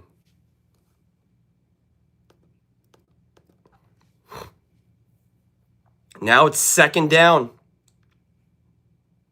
2nd and 10. This is why the Seahawks need 2 first downs, because you need this first down on this side of the 2-minute warning, and then the next one.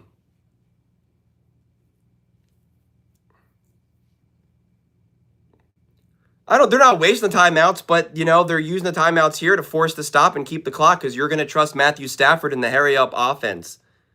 You're going to trust yourself in that moment with no timeouts. What do the Seahawks do here? Are they just going to keep running the ball? Play action. Whoa, Jackson Smith and Jigba. First down, but out of bounds. No, they're keeping the clock going. Wow.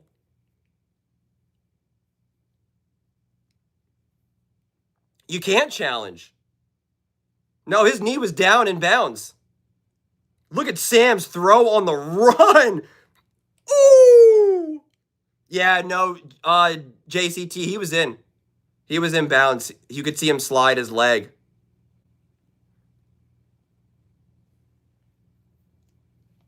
Why is a whistle blowing?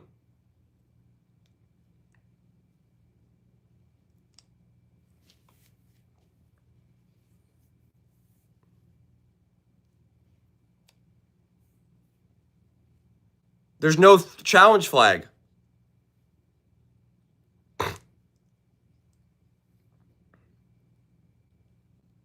They're saying the runner stepped out of bounds.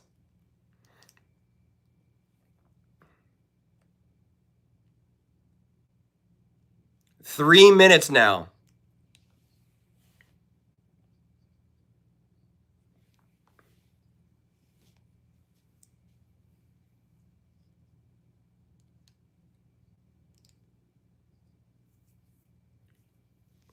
Wow, that changes a lot now. Now you still need that other first down. Because there's 3 minutes to go. You're definitely going to hand the ball off here and set you up probably for some sort of third down where if you convert it, you win. If you don't, you're in that weird situation. But yeah, see, they're handing it off. He got 3 yards. And now you run one more play on this other side of the 2-minute warning. And now it's going to be 3rd and short at 2 minutes, where if you convert, the game's over. That's exactly the situation where you are in right now.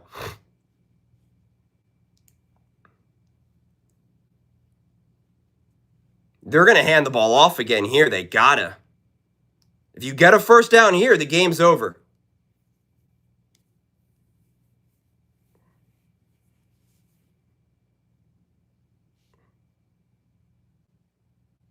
Oh, there's a flag, though. That's going to be a defensive hold on Jackson Smith and Jigba. Wow, first down. That's the game. That's the game. That's the game.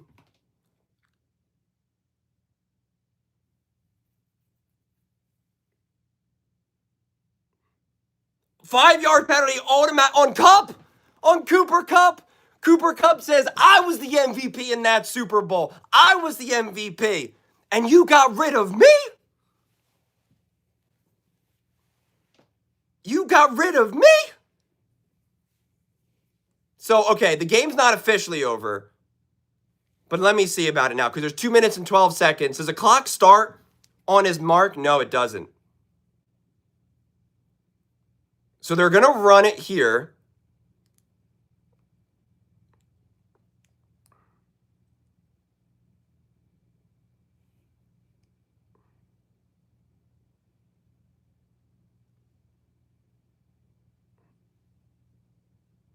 Wow. Okay, so how much time then goes off here? You run another play, and it'll be 3rd down.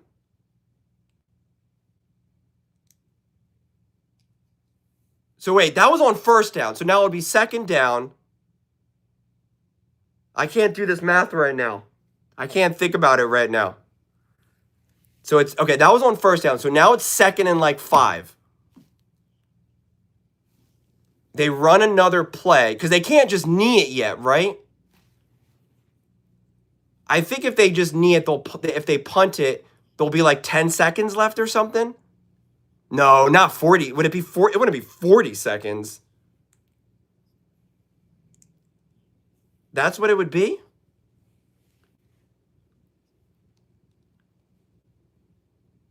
I think it would be about 20 seconds or so. 10, 20 seconds. It's 2nd down. So you'd have 2nd down, 3rd down. And also, you would wait a second before you took the knee. Yeah. It's Clint Kubiak, it's Clint Kubiak. The game's not over. But are you going to hand the ball off and risk a fumble? Or are you going to call hike and dance around for a second and then take the knee? That's what I'm trying to do. I can never do the math in these moments where I'm like, wait a second. You're like,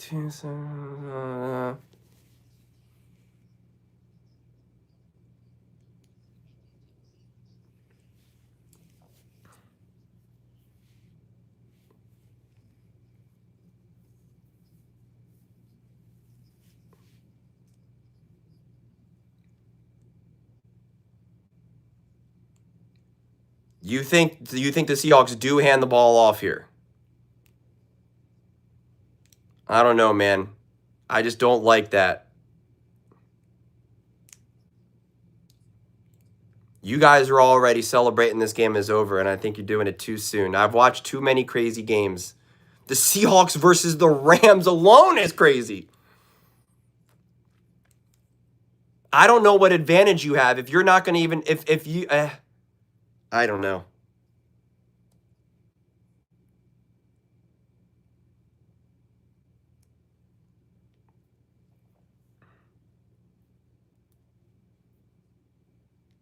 That's what the trophy looks like. I always thought it was like made out of like glass or something. Is that a new trophy now?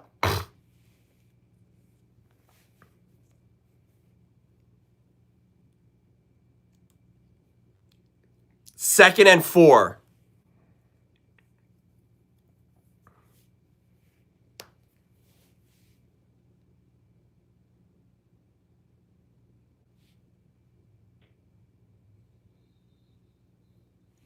Okay, see, now we're going to get it. Yeah, so they will get the ball back at like 30 seconds or so. They'll call a timeout probably here. So it's going to be 3rd and 7. And then that'll take it down to what, a minute 20? No, I can't do the math fast enough because it keeps moving.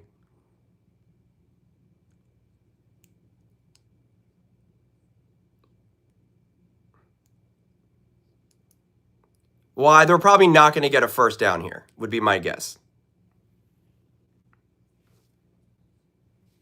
See, they are calling the timeout. Okay, so now it's a minute 15.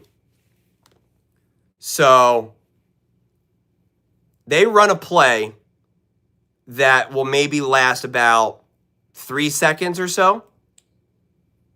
Maybe 4 seconds, 3 seconds.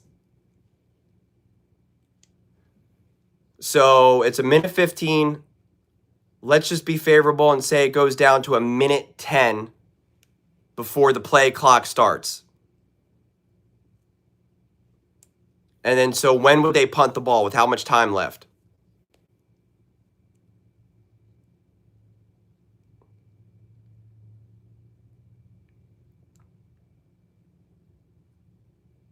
There would still be enough time.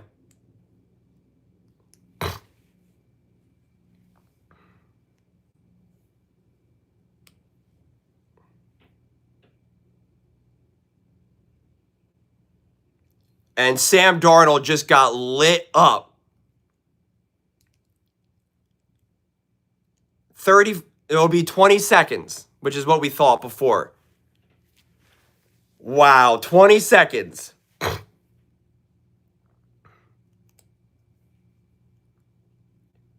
Wow, he got blown up right away.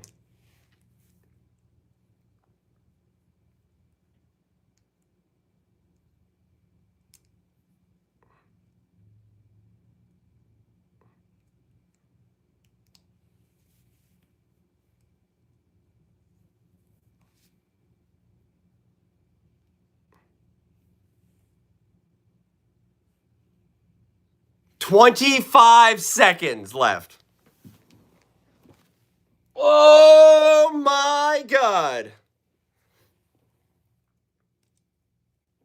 So how about this? Matthew Stafford is about to either lose this game or show up Patrick Mahomes in the 13-second game. That's the only, right? It's either bigger than the 13-second game because you got to score a touchdown, or the Seahawks go to the Super Bowl.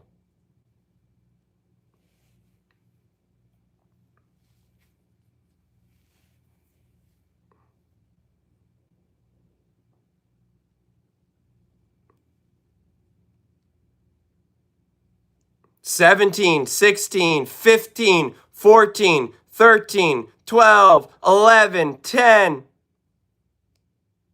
10 seconds left. Julian, can I get a reaction with you? You think Bo would be in the Super Bowl? Yes, I do. Yes, I do.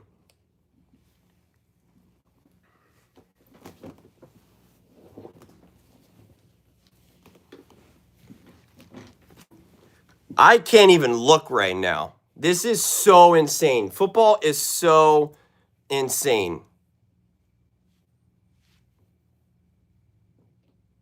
Now the Seahawks called the timeout.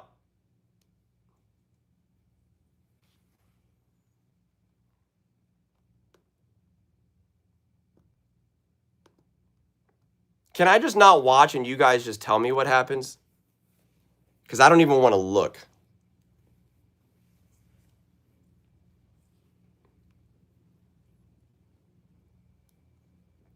Ten seconds left. 10 seconds left. Because you know why it's scary in all this? Because we've watched enough football. We've watched enough sports. Basketball, baseball, soccer, football, tennis, golf. Nothing's over, man. That's true. This will be horrible and awesome, whatever happens. They're at the 30. 10 seconds to go.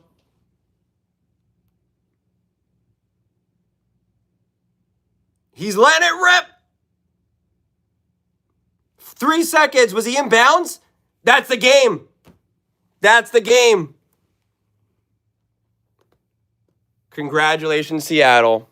You honestly absolutely deserved it. Are they going to definitely call it, or are they going to say maybe he was out of bounds? Is it definitely over? They're going to look. Let's see. Oh, he's out. I mean, he's in bounds. He's down. The game is over. I should have had 2 of my teams in the Super Bowl. By my teams, the teams that I predicted, not that I'm a fan. I said my babies. Sam Darnold. I got to go make my video. I'm going to be right here. I just got to turn off the screen because it's a little weird with you guys like up my nose while I'm making the video. But I'm still going to be right here. Sam Darnold and the Seattle Seahawks take down Matthew Stafford and the Los Angeles Rams in an absolute show. This game was everything. This game had great calls, bad calls, amazing catches, bad drops, great runs, bad runs, amazing coaching, bad coaching. Not really bad coaching, but just insane moments. Seattle Seahawks, you need to just take a second here. You need to just take a second here and appreciate what just happened.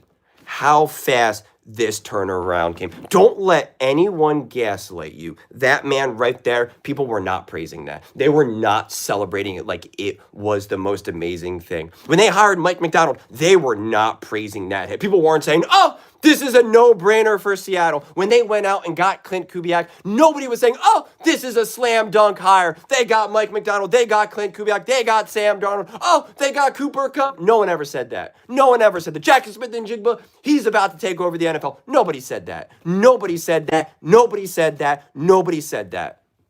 And what did you do? You just built a team and took down Sean McVay, the guy that we watched throughout this entire broadcast. Because does the TV absolutely love Sean McVay?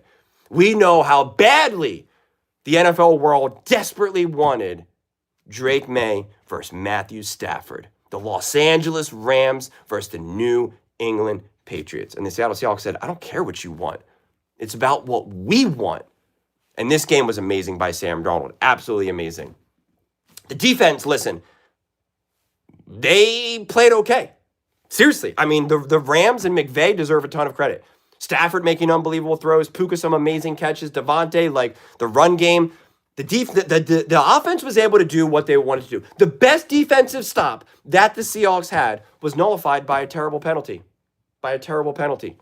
And listen, the Seahawks deserve blame for that, right? That's why they were yelling at him. That's why they were upset. They were like, what are you doing? That could have blown the game. That could be the difference between winning a Super Bowl and losing. It's unbelievable how sometimes that's what it comes down to. But you have to feel absolutely amazing. Watching this game, watching both these teams, they were at a whole nother level than what we saw out of the Patriots and the Broncos. Not even close. Not even close. Even after that 3-and-out from the Rams, I was like, the Rams offense already looks more connected and better. And people were laughing at me in the live stream. They're like, what are you talking about? They went 3-and-out. And I was like, I like what I saw. And that ended up aging pretty perfectly considering they hung 27. But as we're watching this game, I'm out here saying this game is going to have to be won by the offense because we were all talking like, what do you do here? Do you hand it off? Do you run the clock out? Like, what's the story here? And I was like, your defense has not been stopping the Rams.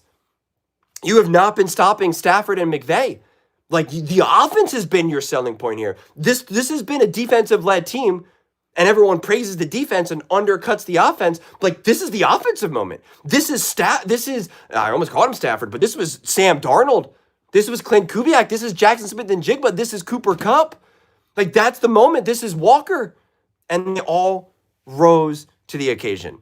And that's what sports is about, man. That's what sports is about. I mean, this game was wild. I'm not going to sit here and say Sam Darnold outdueled Matthew Stafford or, this or that. It was a great game by both offenses. We're just crushing it. Sam, 25 for 36, 346 yards, 3 touchdowns, a 127.8 passer rating. I think he threw one ball that seemed, kind of dangerous. Outside of that, he was flawless. And they had no run support. 26 carries for 75 yards. The Rams were able to get the run game going. And Stafford, 22 for 35, 374 yards, 3 touchdowns, and a 127.6 passer rating. This was 2 evenly matched teams. And you know what's crazy? Because I don't love to see a game won even by like a muffed punt, because I see that as kind of a gift too, right? And I just like to see the players compete at the highest level, and whoever wins, wins. But then it balanced it out because you got gifted a touchdown, even though that was an unbelievable play and an unbelievable throw. So not a true gift, but definitely a big benefit. And you gifted them a touchdown, which was also an unbelievable throw and catch by Puka, even though that should have never happened because of the penalty. So both those touchdowns, you throw them out, they equalize each other, and the Seahawks won. And this is just so impressive because I've been watching, they were 4 for 5 in the red zone. 4 for 5 in the red zone.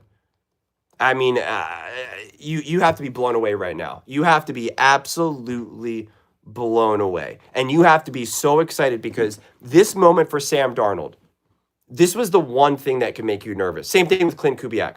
I've had all the faith and all the confidence in the world in this Seahawks team. I've been praising them before they ever even were the 1 seed, right? I've done my victory laps. I'm not doing it here. But I have also admitted, I don't know how much I can trust them in these moments. How can I? I've never seen Sam Darnold and Clint Kubiak in the 4th quarter with 2 minutes to go with the Super Bowl on the line. I don't know what that looks like. I have no idea. I could believe in you through the roof, but I don't know what that looks like. And that's why I said you're going to have more trust in Matthew Stafford and the Los Angeles Rams than Sean McVay. I've seen it. I know what they can accomplish. I know what they can achieve. I trust Sean McVay more than I'm going to trust Clint Kubiak. I'm going to trust Matthew Stafford more than I'm going to trust Sam Darnold. And that's okay. You can believe in one thing and then also believe in the other. That is totally compatible with one another. But after you saw this moment, after you saw this game, you're like, well, yeah, no, now I trust it. Now I trust Clint Kubiak. Now I trust Sam Darnold.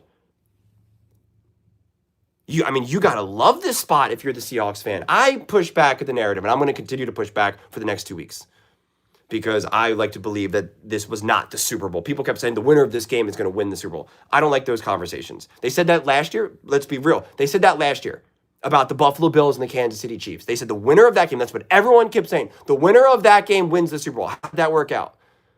I'd love to know. Someone let me know how that worked out. So I don't buy into that narrative at all. But if you're the Seahawks right now, you feel absolutely unbelievably amazing because you know your offense can get to work. You know it. And listen, I'm not going to say that the defense played badly because they didn't. They didn't play poorly. It's just Matthew Stafford, Sean McVay, there's clearly an understanding of how to attack each other. Clearly. In a way that the Seahawks have typically not been got.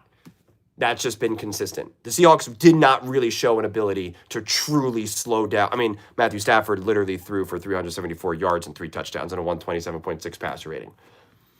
if your defense rises to the occasion and gets to Drake May like every single team has done in the playoffs, every single team has done in the playoffs, you will be Super Bowl champions. And it's funny because going into this game, I said this game will have to be won by the defense, and it wasn't. It was won by the offense, 100%. 100%. It's just wild. This game was absolutely wild. These teams are so evenly matched. 26 first downs for LA, 24 first downs for the Seahawks, 19 passing first downs for Sam Darnold, only 17 for Matthew Stafford. I guess that means Sam Darnold's better than Matthew Stafford. They actually had 7 rushing first downs for the Rams, 4 for the Seahawks. The penalties were not tight. They kind of bounced out a little bit, but at one point the Rams had no penalties and the Seahawks had like 4, I think. Wow. Just an unbelievable game, man. But they had 479 total yards. And it was those the 4th down stop and the red zone stop. 479 yards. You want to see your defense obviously be better, especially in the Super Bowl, but the offense clearly shows that they can hang too. And when you can put the weight of the world on Sam Darnold. I mean, everybody just kept making fun of Sam Darnold. Everyone. And I know the Seahawks fan base isn't going to be super connected to Sam. This is the first year, so you're not going to be as connected to that experience as much. But Sam was a joke. They just made fun of this man for years. For years. And in the NFC Championship game, he's 25 for 36, 346 yards, 3 touchdowns, and a 127.8 passer rating. And he did not have some big, gigantic run game to rely on. Okay? He did not. He was making big throw after big throw. And some of these throws to Jackson Smith and Jigba, Shaheed, like this wasn't yak. These were tough, difficult, high-level throws. There was a couple times when the receivers were open. I think it was it Walker or no, was it who was wide open? I think it was the Jackson Smith and Jigba who was wide open for a touchdown. But all the other passes were tough. You were asking this man to sit there, take the hits. You just got to be so happy and yeah, man, I just unbelievable. That's all I'll just keep saying. Unbelievable. Stories like this are what make football amazing. Stories are like this are what make football and sports absolutely amazing. People would have said Sam Darnold was just going to be a backup forever, shouldn't even try. Who cares? When Shanahan said, as Sam Darnold was a backup quarterback, and he said, I think Sam can actually be a great starting quarterback, they laughed at him. They laughed at him and said Shanahan is just talking nonsense. Everyone's favorite player is a backup quarterback. Sam Darnold's in the Super Bowl. And he was not carried there. He's not just sitting on a boat being just dragged along. He was a massive reason why the Seattle Seahawks are in the Super Bowl. He is a massive reason why. And if you win the Super Bowl, he will be a massive reason why. Unbelievable story. Unbelievable story. Shout out to Seattle Seahawks. Don't forget I told you Clint Kubiak and Sam Darnold were going to be great together. Don't forget that. Don't forget that I said Jackson Smith and Jigba and Sam Darnold are going to be a top quarterback wide receiver duo in the NFL. Don't forget that I said that before they ever took a snap together. Well, he had 10 catches for 153 yards and a touchdown. Sam Darnold, 246 yards. I'm just saying. I'm not doing a full victory lap. I'm just saying. I'm just speaking the reality. The 2 teams that I said were my babies were the Broncos and the Seahawks. And let's face it, the Broncos should have been in the Super Bowl. But it's okay. You got the Seahawks in there. But those are just my thoughts. I'd absolutely love to hear yours. This has been unbelievable. Please let me know your thoughts. Seattle, I was with you when you lost. You lost your chance at a World Series. I was with you when you lost when Russell Wilson threw the interception. Oh, yeah, you get the revenge factor in that. I wasn't even thinking about that. We'll see. But let me know your thoughts. I read every single comment. So whether you agree with me or disagree with me, either way, let's get in some discussions. Let's get in some fights. But ultimately, let's just have some fun. And please do consider subscribing. We are building an amazing community here. I'd absolutely love to see you part of it. And please don't forget to give this video a thumbs up, as it really does help the visibility and the algorithm. Thank you so much. See you next time. And can't wait to do this again on Monday.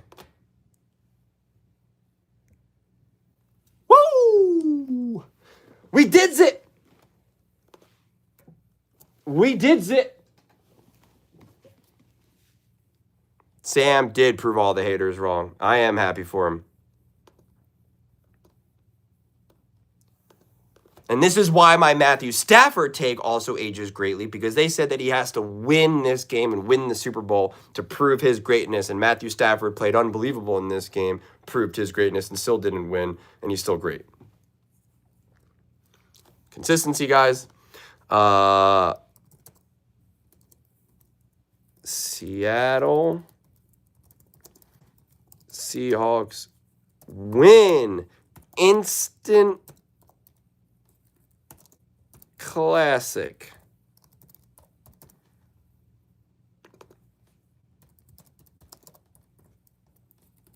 Hold on. Reach Super Bowl. An instant. Oh my gosh.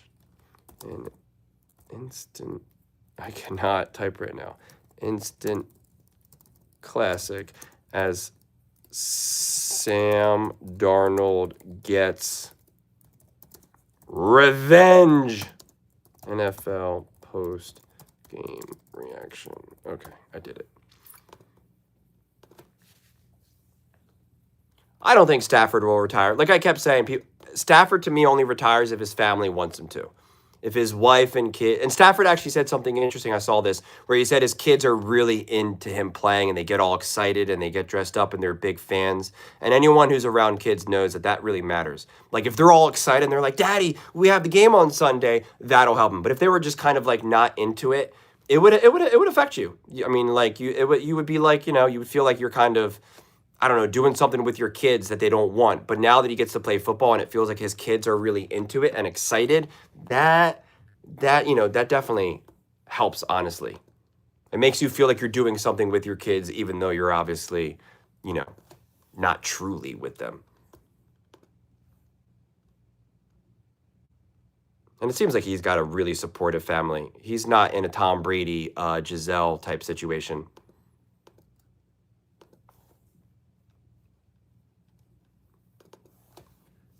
That's why, it is awesome.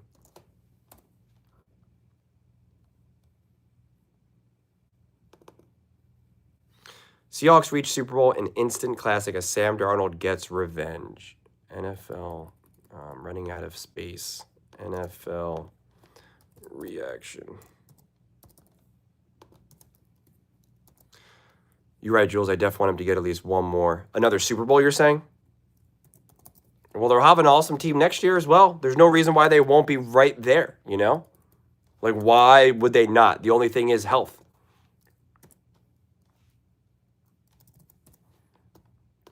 And the rest of, the other teams catching up.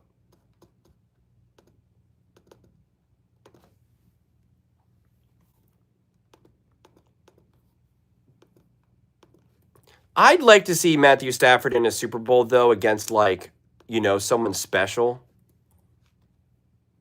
Like a Mahomes, like an Allen, Lamar. I'd like to see it, Sam Darnold, Drake May. And again, I'm a huge believer in Drake May. But Drake May and Matthew Stafford didn't do it for me. The whole, MVP versus MVP, that didn't land for me.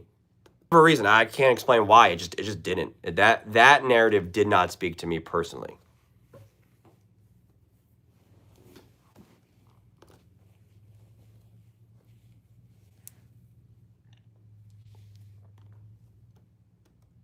No, didn't you know that Sam Darnold has always been the Nick Wright's always been the Matthew Stafford or the Sam Darnold guy? He told you all along. Yeah, Bo Nix and Sam Darnold would have been amazing. And I would have been able to do such an epic victory lap. I was going to go back to my live stream and find the moment that I said, when someone asked me, who do you want in the Super Bowl? And I said, I can't pick who I want in this role because there's no team that I'm rooting for or want. But I was like, I'll just say that the two teams that are my babies are the Broncos and the Seahawks because those are the teams that I believed in when it felt like many people did not. And they both should be in the Super Bowl. And Bo Nix's ankle robbed me of that massive victory lap, and I'll never forgive him. Young Conqueror, you were actually in that live chat when I said it. I'm pretty positive.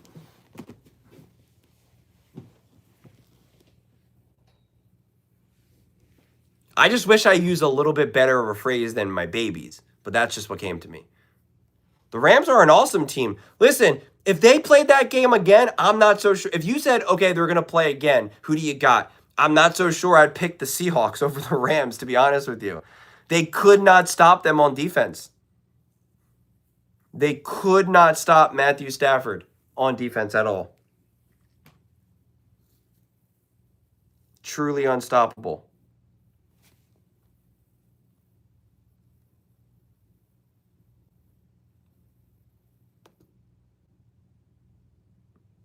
I mean, all 3 games were wild when you think about it.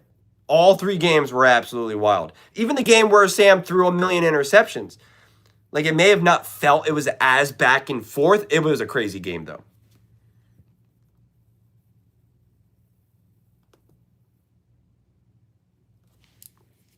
But this is where, though, I am a little happy. Again, from an entertainment standpoint, that the Patriots ended up beating the Broncos, because do we really think that Jarrett Stidham is going to be able to handle the defense of the Seattle Seahawks? At least I feel that Drake May will be able to do something against this team.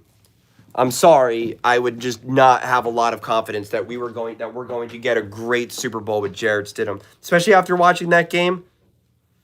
I mean, I don't know, man. It's funny because Nick would talk about quarterbacks having their careers flipped using Baker as the main example, but now I don't think so anymore. You have Sam literally going, well, and that's the thing, right? Sam actually got to the Super Bowl in year 1 with the Seahawks.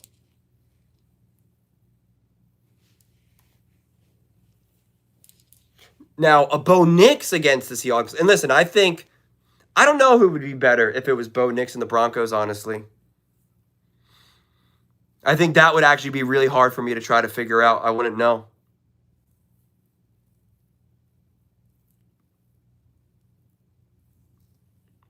Well, Nick said that the Broncos were going to win, and he said the Rams were going to win. He's 0 for 2.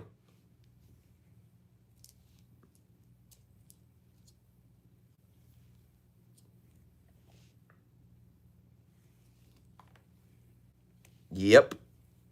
No, I'm totally inspired by like a Sam Darnold story. I really, really am. I just think it's amazing, and the resiliency that he had to go through. I think it's awesome.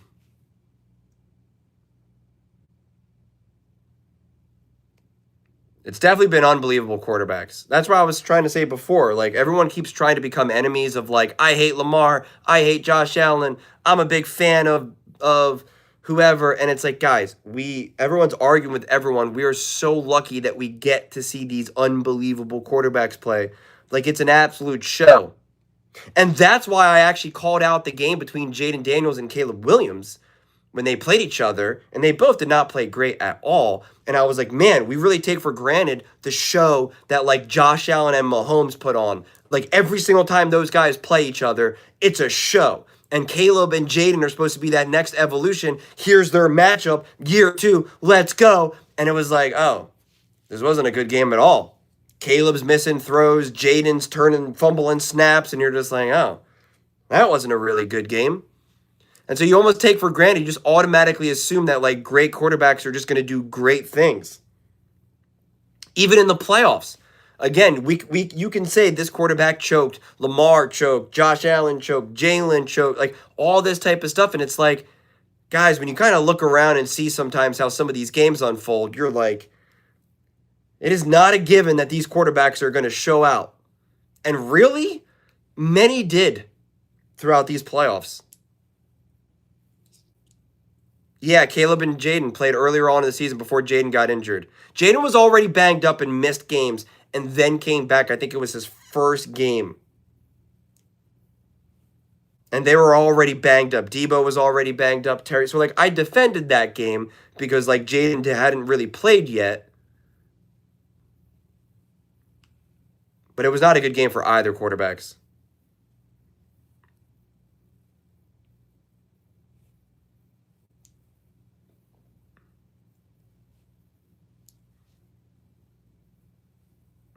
Yeah, no, it was when the Commanders played the Bears in Washington.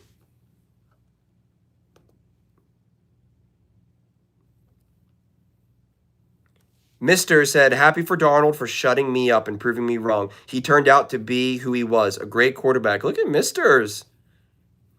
Bro, you're right. Bowolin, bro. I know, man. I know. That game was amazing. So happy for Sam and the team and the 12s. Go, Sam. Julian validation game all time.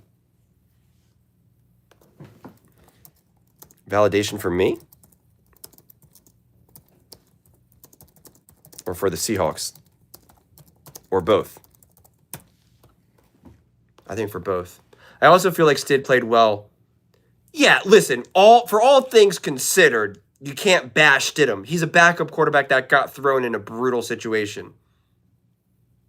I'm not you, Julian. I actually have an objective. I don't stick with QBs when they do idiotic things.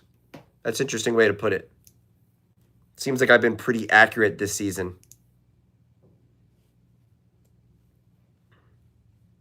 How about this? The quarterbacks that I believed in this year did pretty unbelievable. The quarterbacks who I doubted this year missed the playoffs. Weird, right? I said the Broncos and Bo Nix would be good. Oh yeah, got to the AFC Championship game. Said Sam Darnold and the Seahawks were going to be good. Oh yeah, got to the Super Bowl. Doubted Baker Mayfield, missed the playoffs.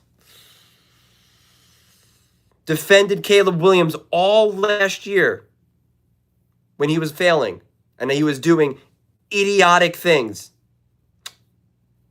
They won a playoff game. Played pretty great. I did not doubt Trevor Lawrence. That is a bold-faced lie. In fact, I have a video from like July celebrating the Liam Cohen move and said that Trevor Lawrence and Liam Cohen are going to be great together. And you can make fun of Josh Allen all you want. Who played better against the Broncos? Josh Allen or Drake May? Yeah, I think so.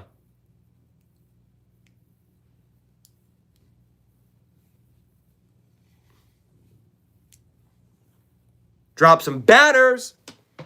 I'm dropping the banners. I did drop my Bo Nix banner. I had that one thing that I showed because nobody was talking about Bo Nix enough, and I was like, I don't care. I'm dropping the banner. Bo Nix, players in NFL history to have 7,500 pass yards, 750 rush yards, and a playoff win before his third career in NFL season. Bo Nix. Alfonso is on my side. He's a Chargers fan. So he believes in what I say. He doesn't yell at me and call me dumb. He respects me. Hello, Will Byers. I hope you're doing well in Milwaukee.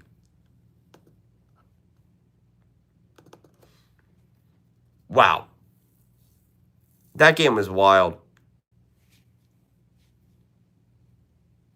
I don't want to hear about Lamar, Allen, or Baker no more about the 2018 draft Rose Bowl. Sam, I told everyone for years he would be the first to reach the Super Bowl and be remembered. Kept laughing out Barr for saying that. I can't wait till I gloat.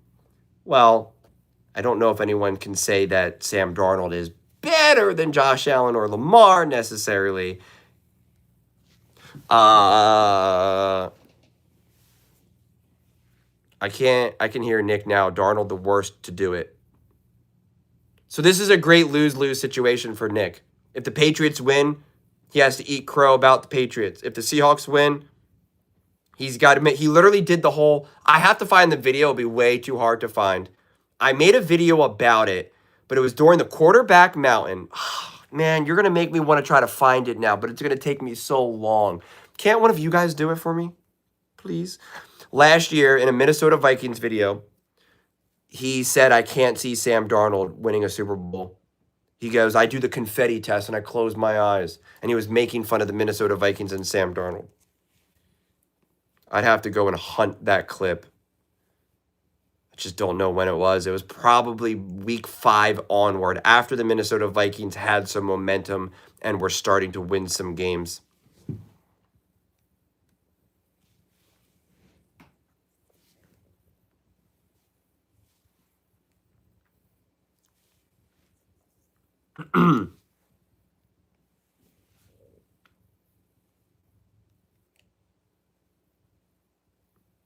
Darnold was not a game manager in this game.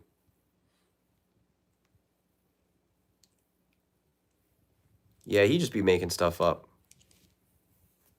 He just be making stuff up.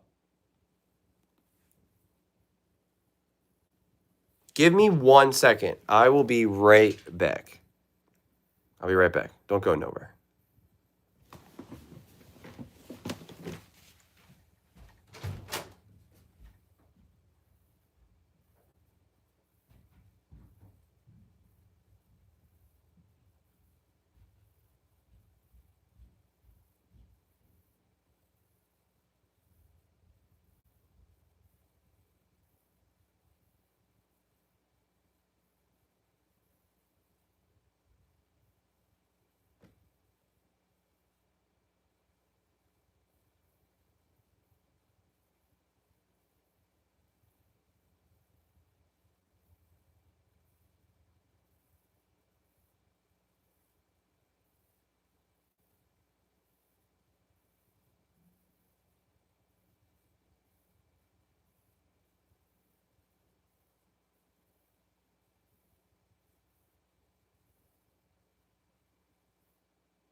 Whew.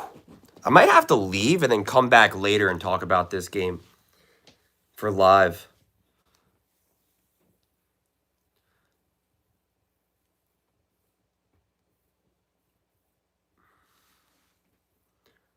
Why on backup? Haven't you played 2 years? I was talking that bit. You guys talking about other stuff. Wow.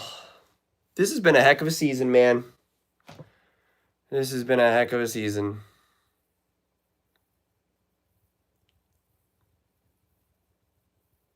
We did it. We did it. We've reached the Super Bowl.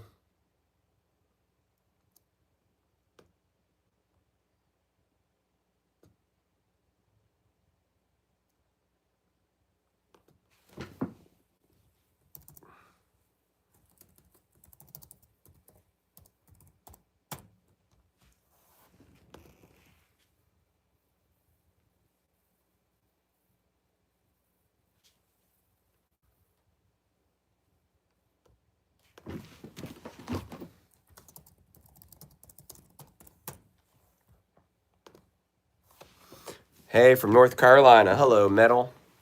How about them Seahawks? I know, man. I just posted my post-game video. Wild. Pats for Seahawks. No thanks. I'm good. What's wrong with the Patriots of the Seahawks Super Bowl? I remember a lot of people going for the Eagles last year. Definitely not the same vibes as this year with Patriots. More because they wanted KC to lose. But virtually everyone picked KC. Bro, they didn't even believe Jalen Hurts. Come on now. Speaking of that, Julian, did you hear Peyton's post-game press? No, because I was doing this. What did he say? I'm not a Broncos fan. I'm not any fan. Oh, you know I'm about to watch it. I'll be back, laugh aloud. Hey, I'm excited because we can get our back now against the Patriots. Oh, that's right. That's what I brought that up in the video actually, which I just connected that dot. The Patriots are going to take the Super Bowl again, number 7 coming up. Possible. I think most of the national sentiment is going to be on the Seahawks side. Yeah, I think people are more connect. I think the general public is more connected to the story of the Seahawks and whatnot. He said, of course you regret. Did he regret that? Was it on that fourth down call you're talking about? I'm not a Bo Nix fan either. If Bo Nix was bad and I didn't think he was good, I'd speak about it. I just think Bo Nix is good, and so I mapped out the arguments that Bo Nix is a good quarterback.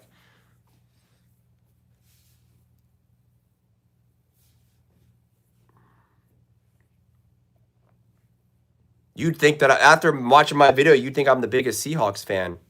Not at all. Truly not at all.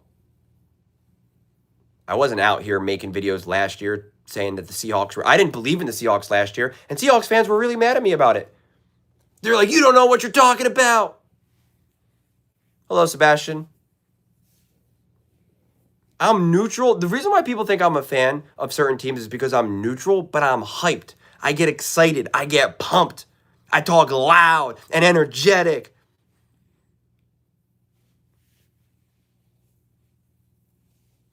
So I'm just like, I get pumped. But yeah, I should go back to some of those old Seahawks videos and look them up from last season when I was like, I'm not buying the Seahawks, and people were like so mad at me. And actually, when in the offseason, when they got Sam Darnold, I got in this whole back and forth with this guy that told me that Sam Darnold's not good. He's a Seahawks fan too. And he's like, that's why we got Jalen Milroe. He's going to be big. He's going to be our quarterback. You're too small. And he told me, he's like, I made millions of dollars betting. You probably never take a chance in your life. And I'm like, bro, what are you talking about right now? And it's so funny because someone else entered the comment section and they were like, dude, I'm a lifelong Seahawks fan and like you're embarrassing us right now. Please stop.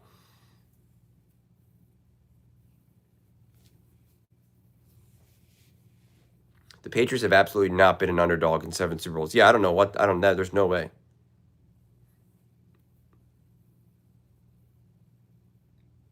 Have the Seahawks been underdogs in like how they had to have been an underdog Super Bowl in maybe one, if that, like maybe like in the first one or something? I mean, Sam Darnold just led you to a Super Bowl. Sam Darnold is the future. He's 28 years old. He's younger than Mahomes, Allen, Lamar. Like, he is him.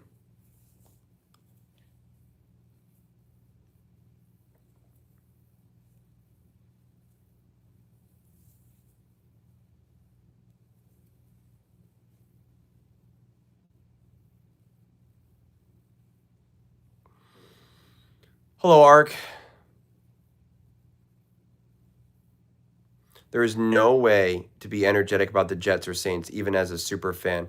I think you could be encouraged by the Saints right now. I like what Kellen Moore's doing with Shuck and stuff. Like, I think there should be optimism. I don't know if you could be energetic, but I think you could be optimistic.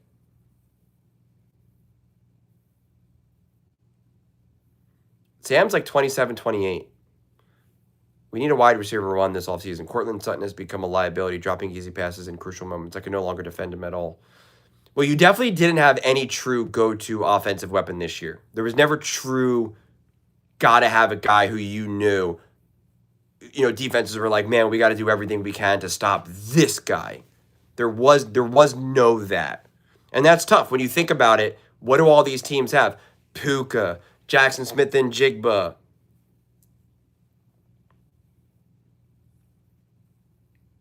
For the Bears, it was Loveland.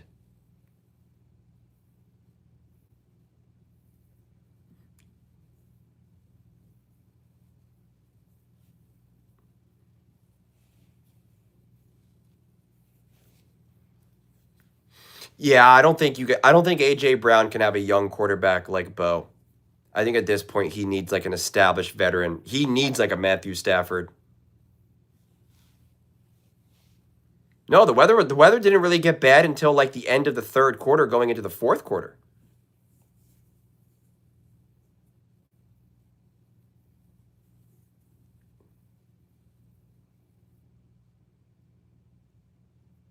But okay, I got to go.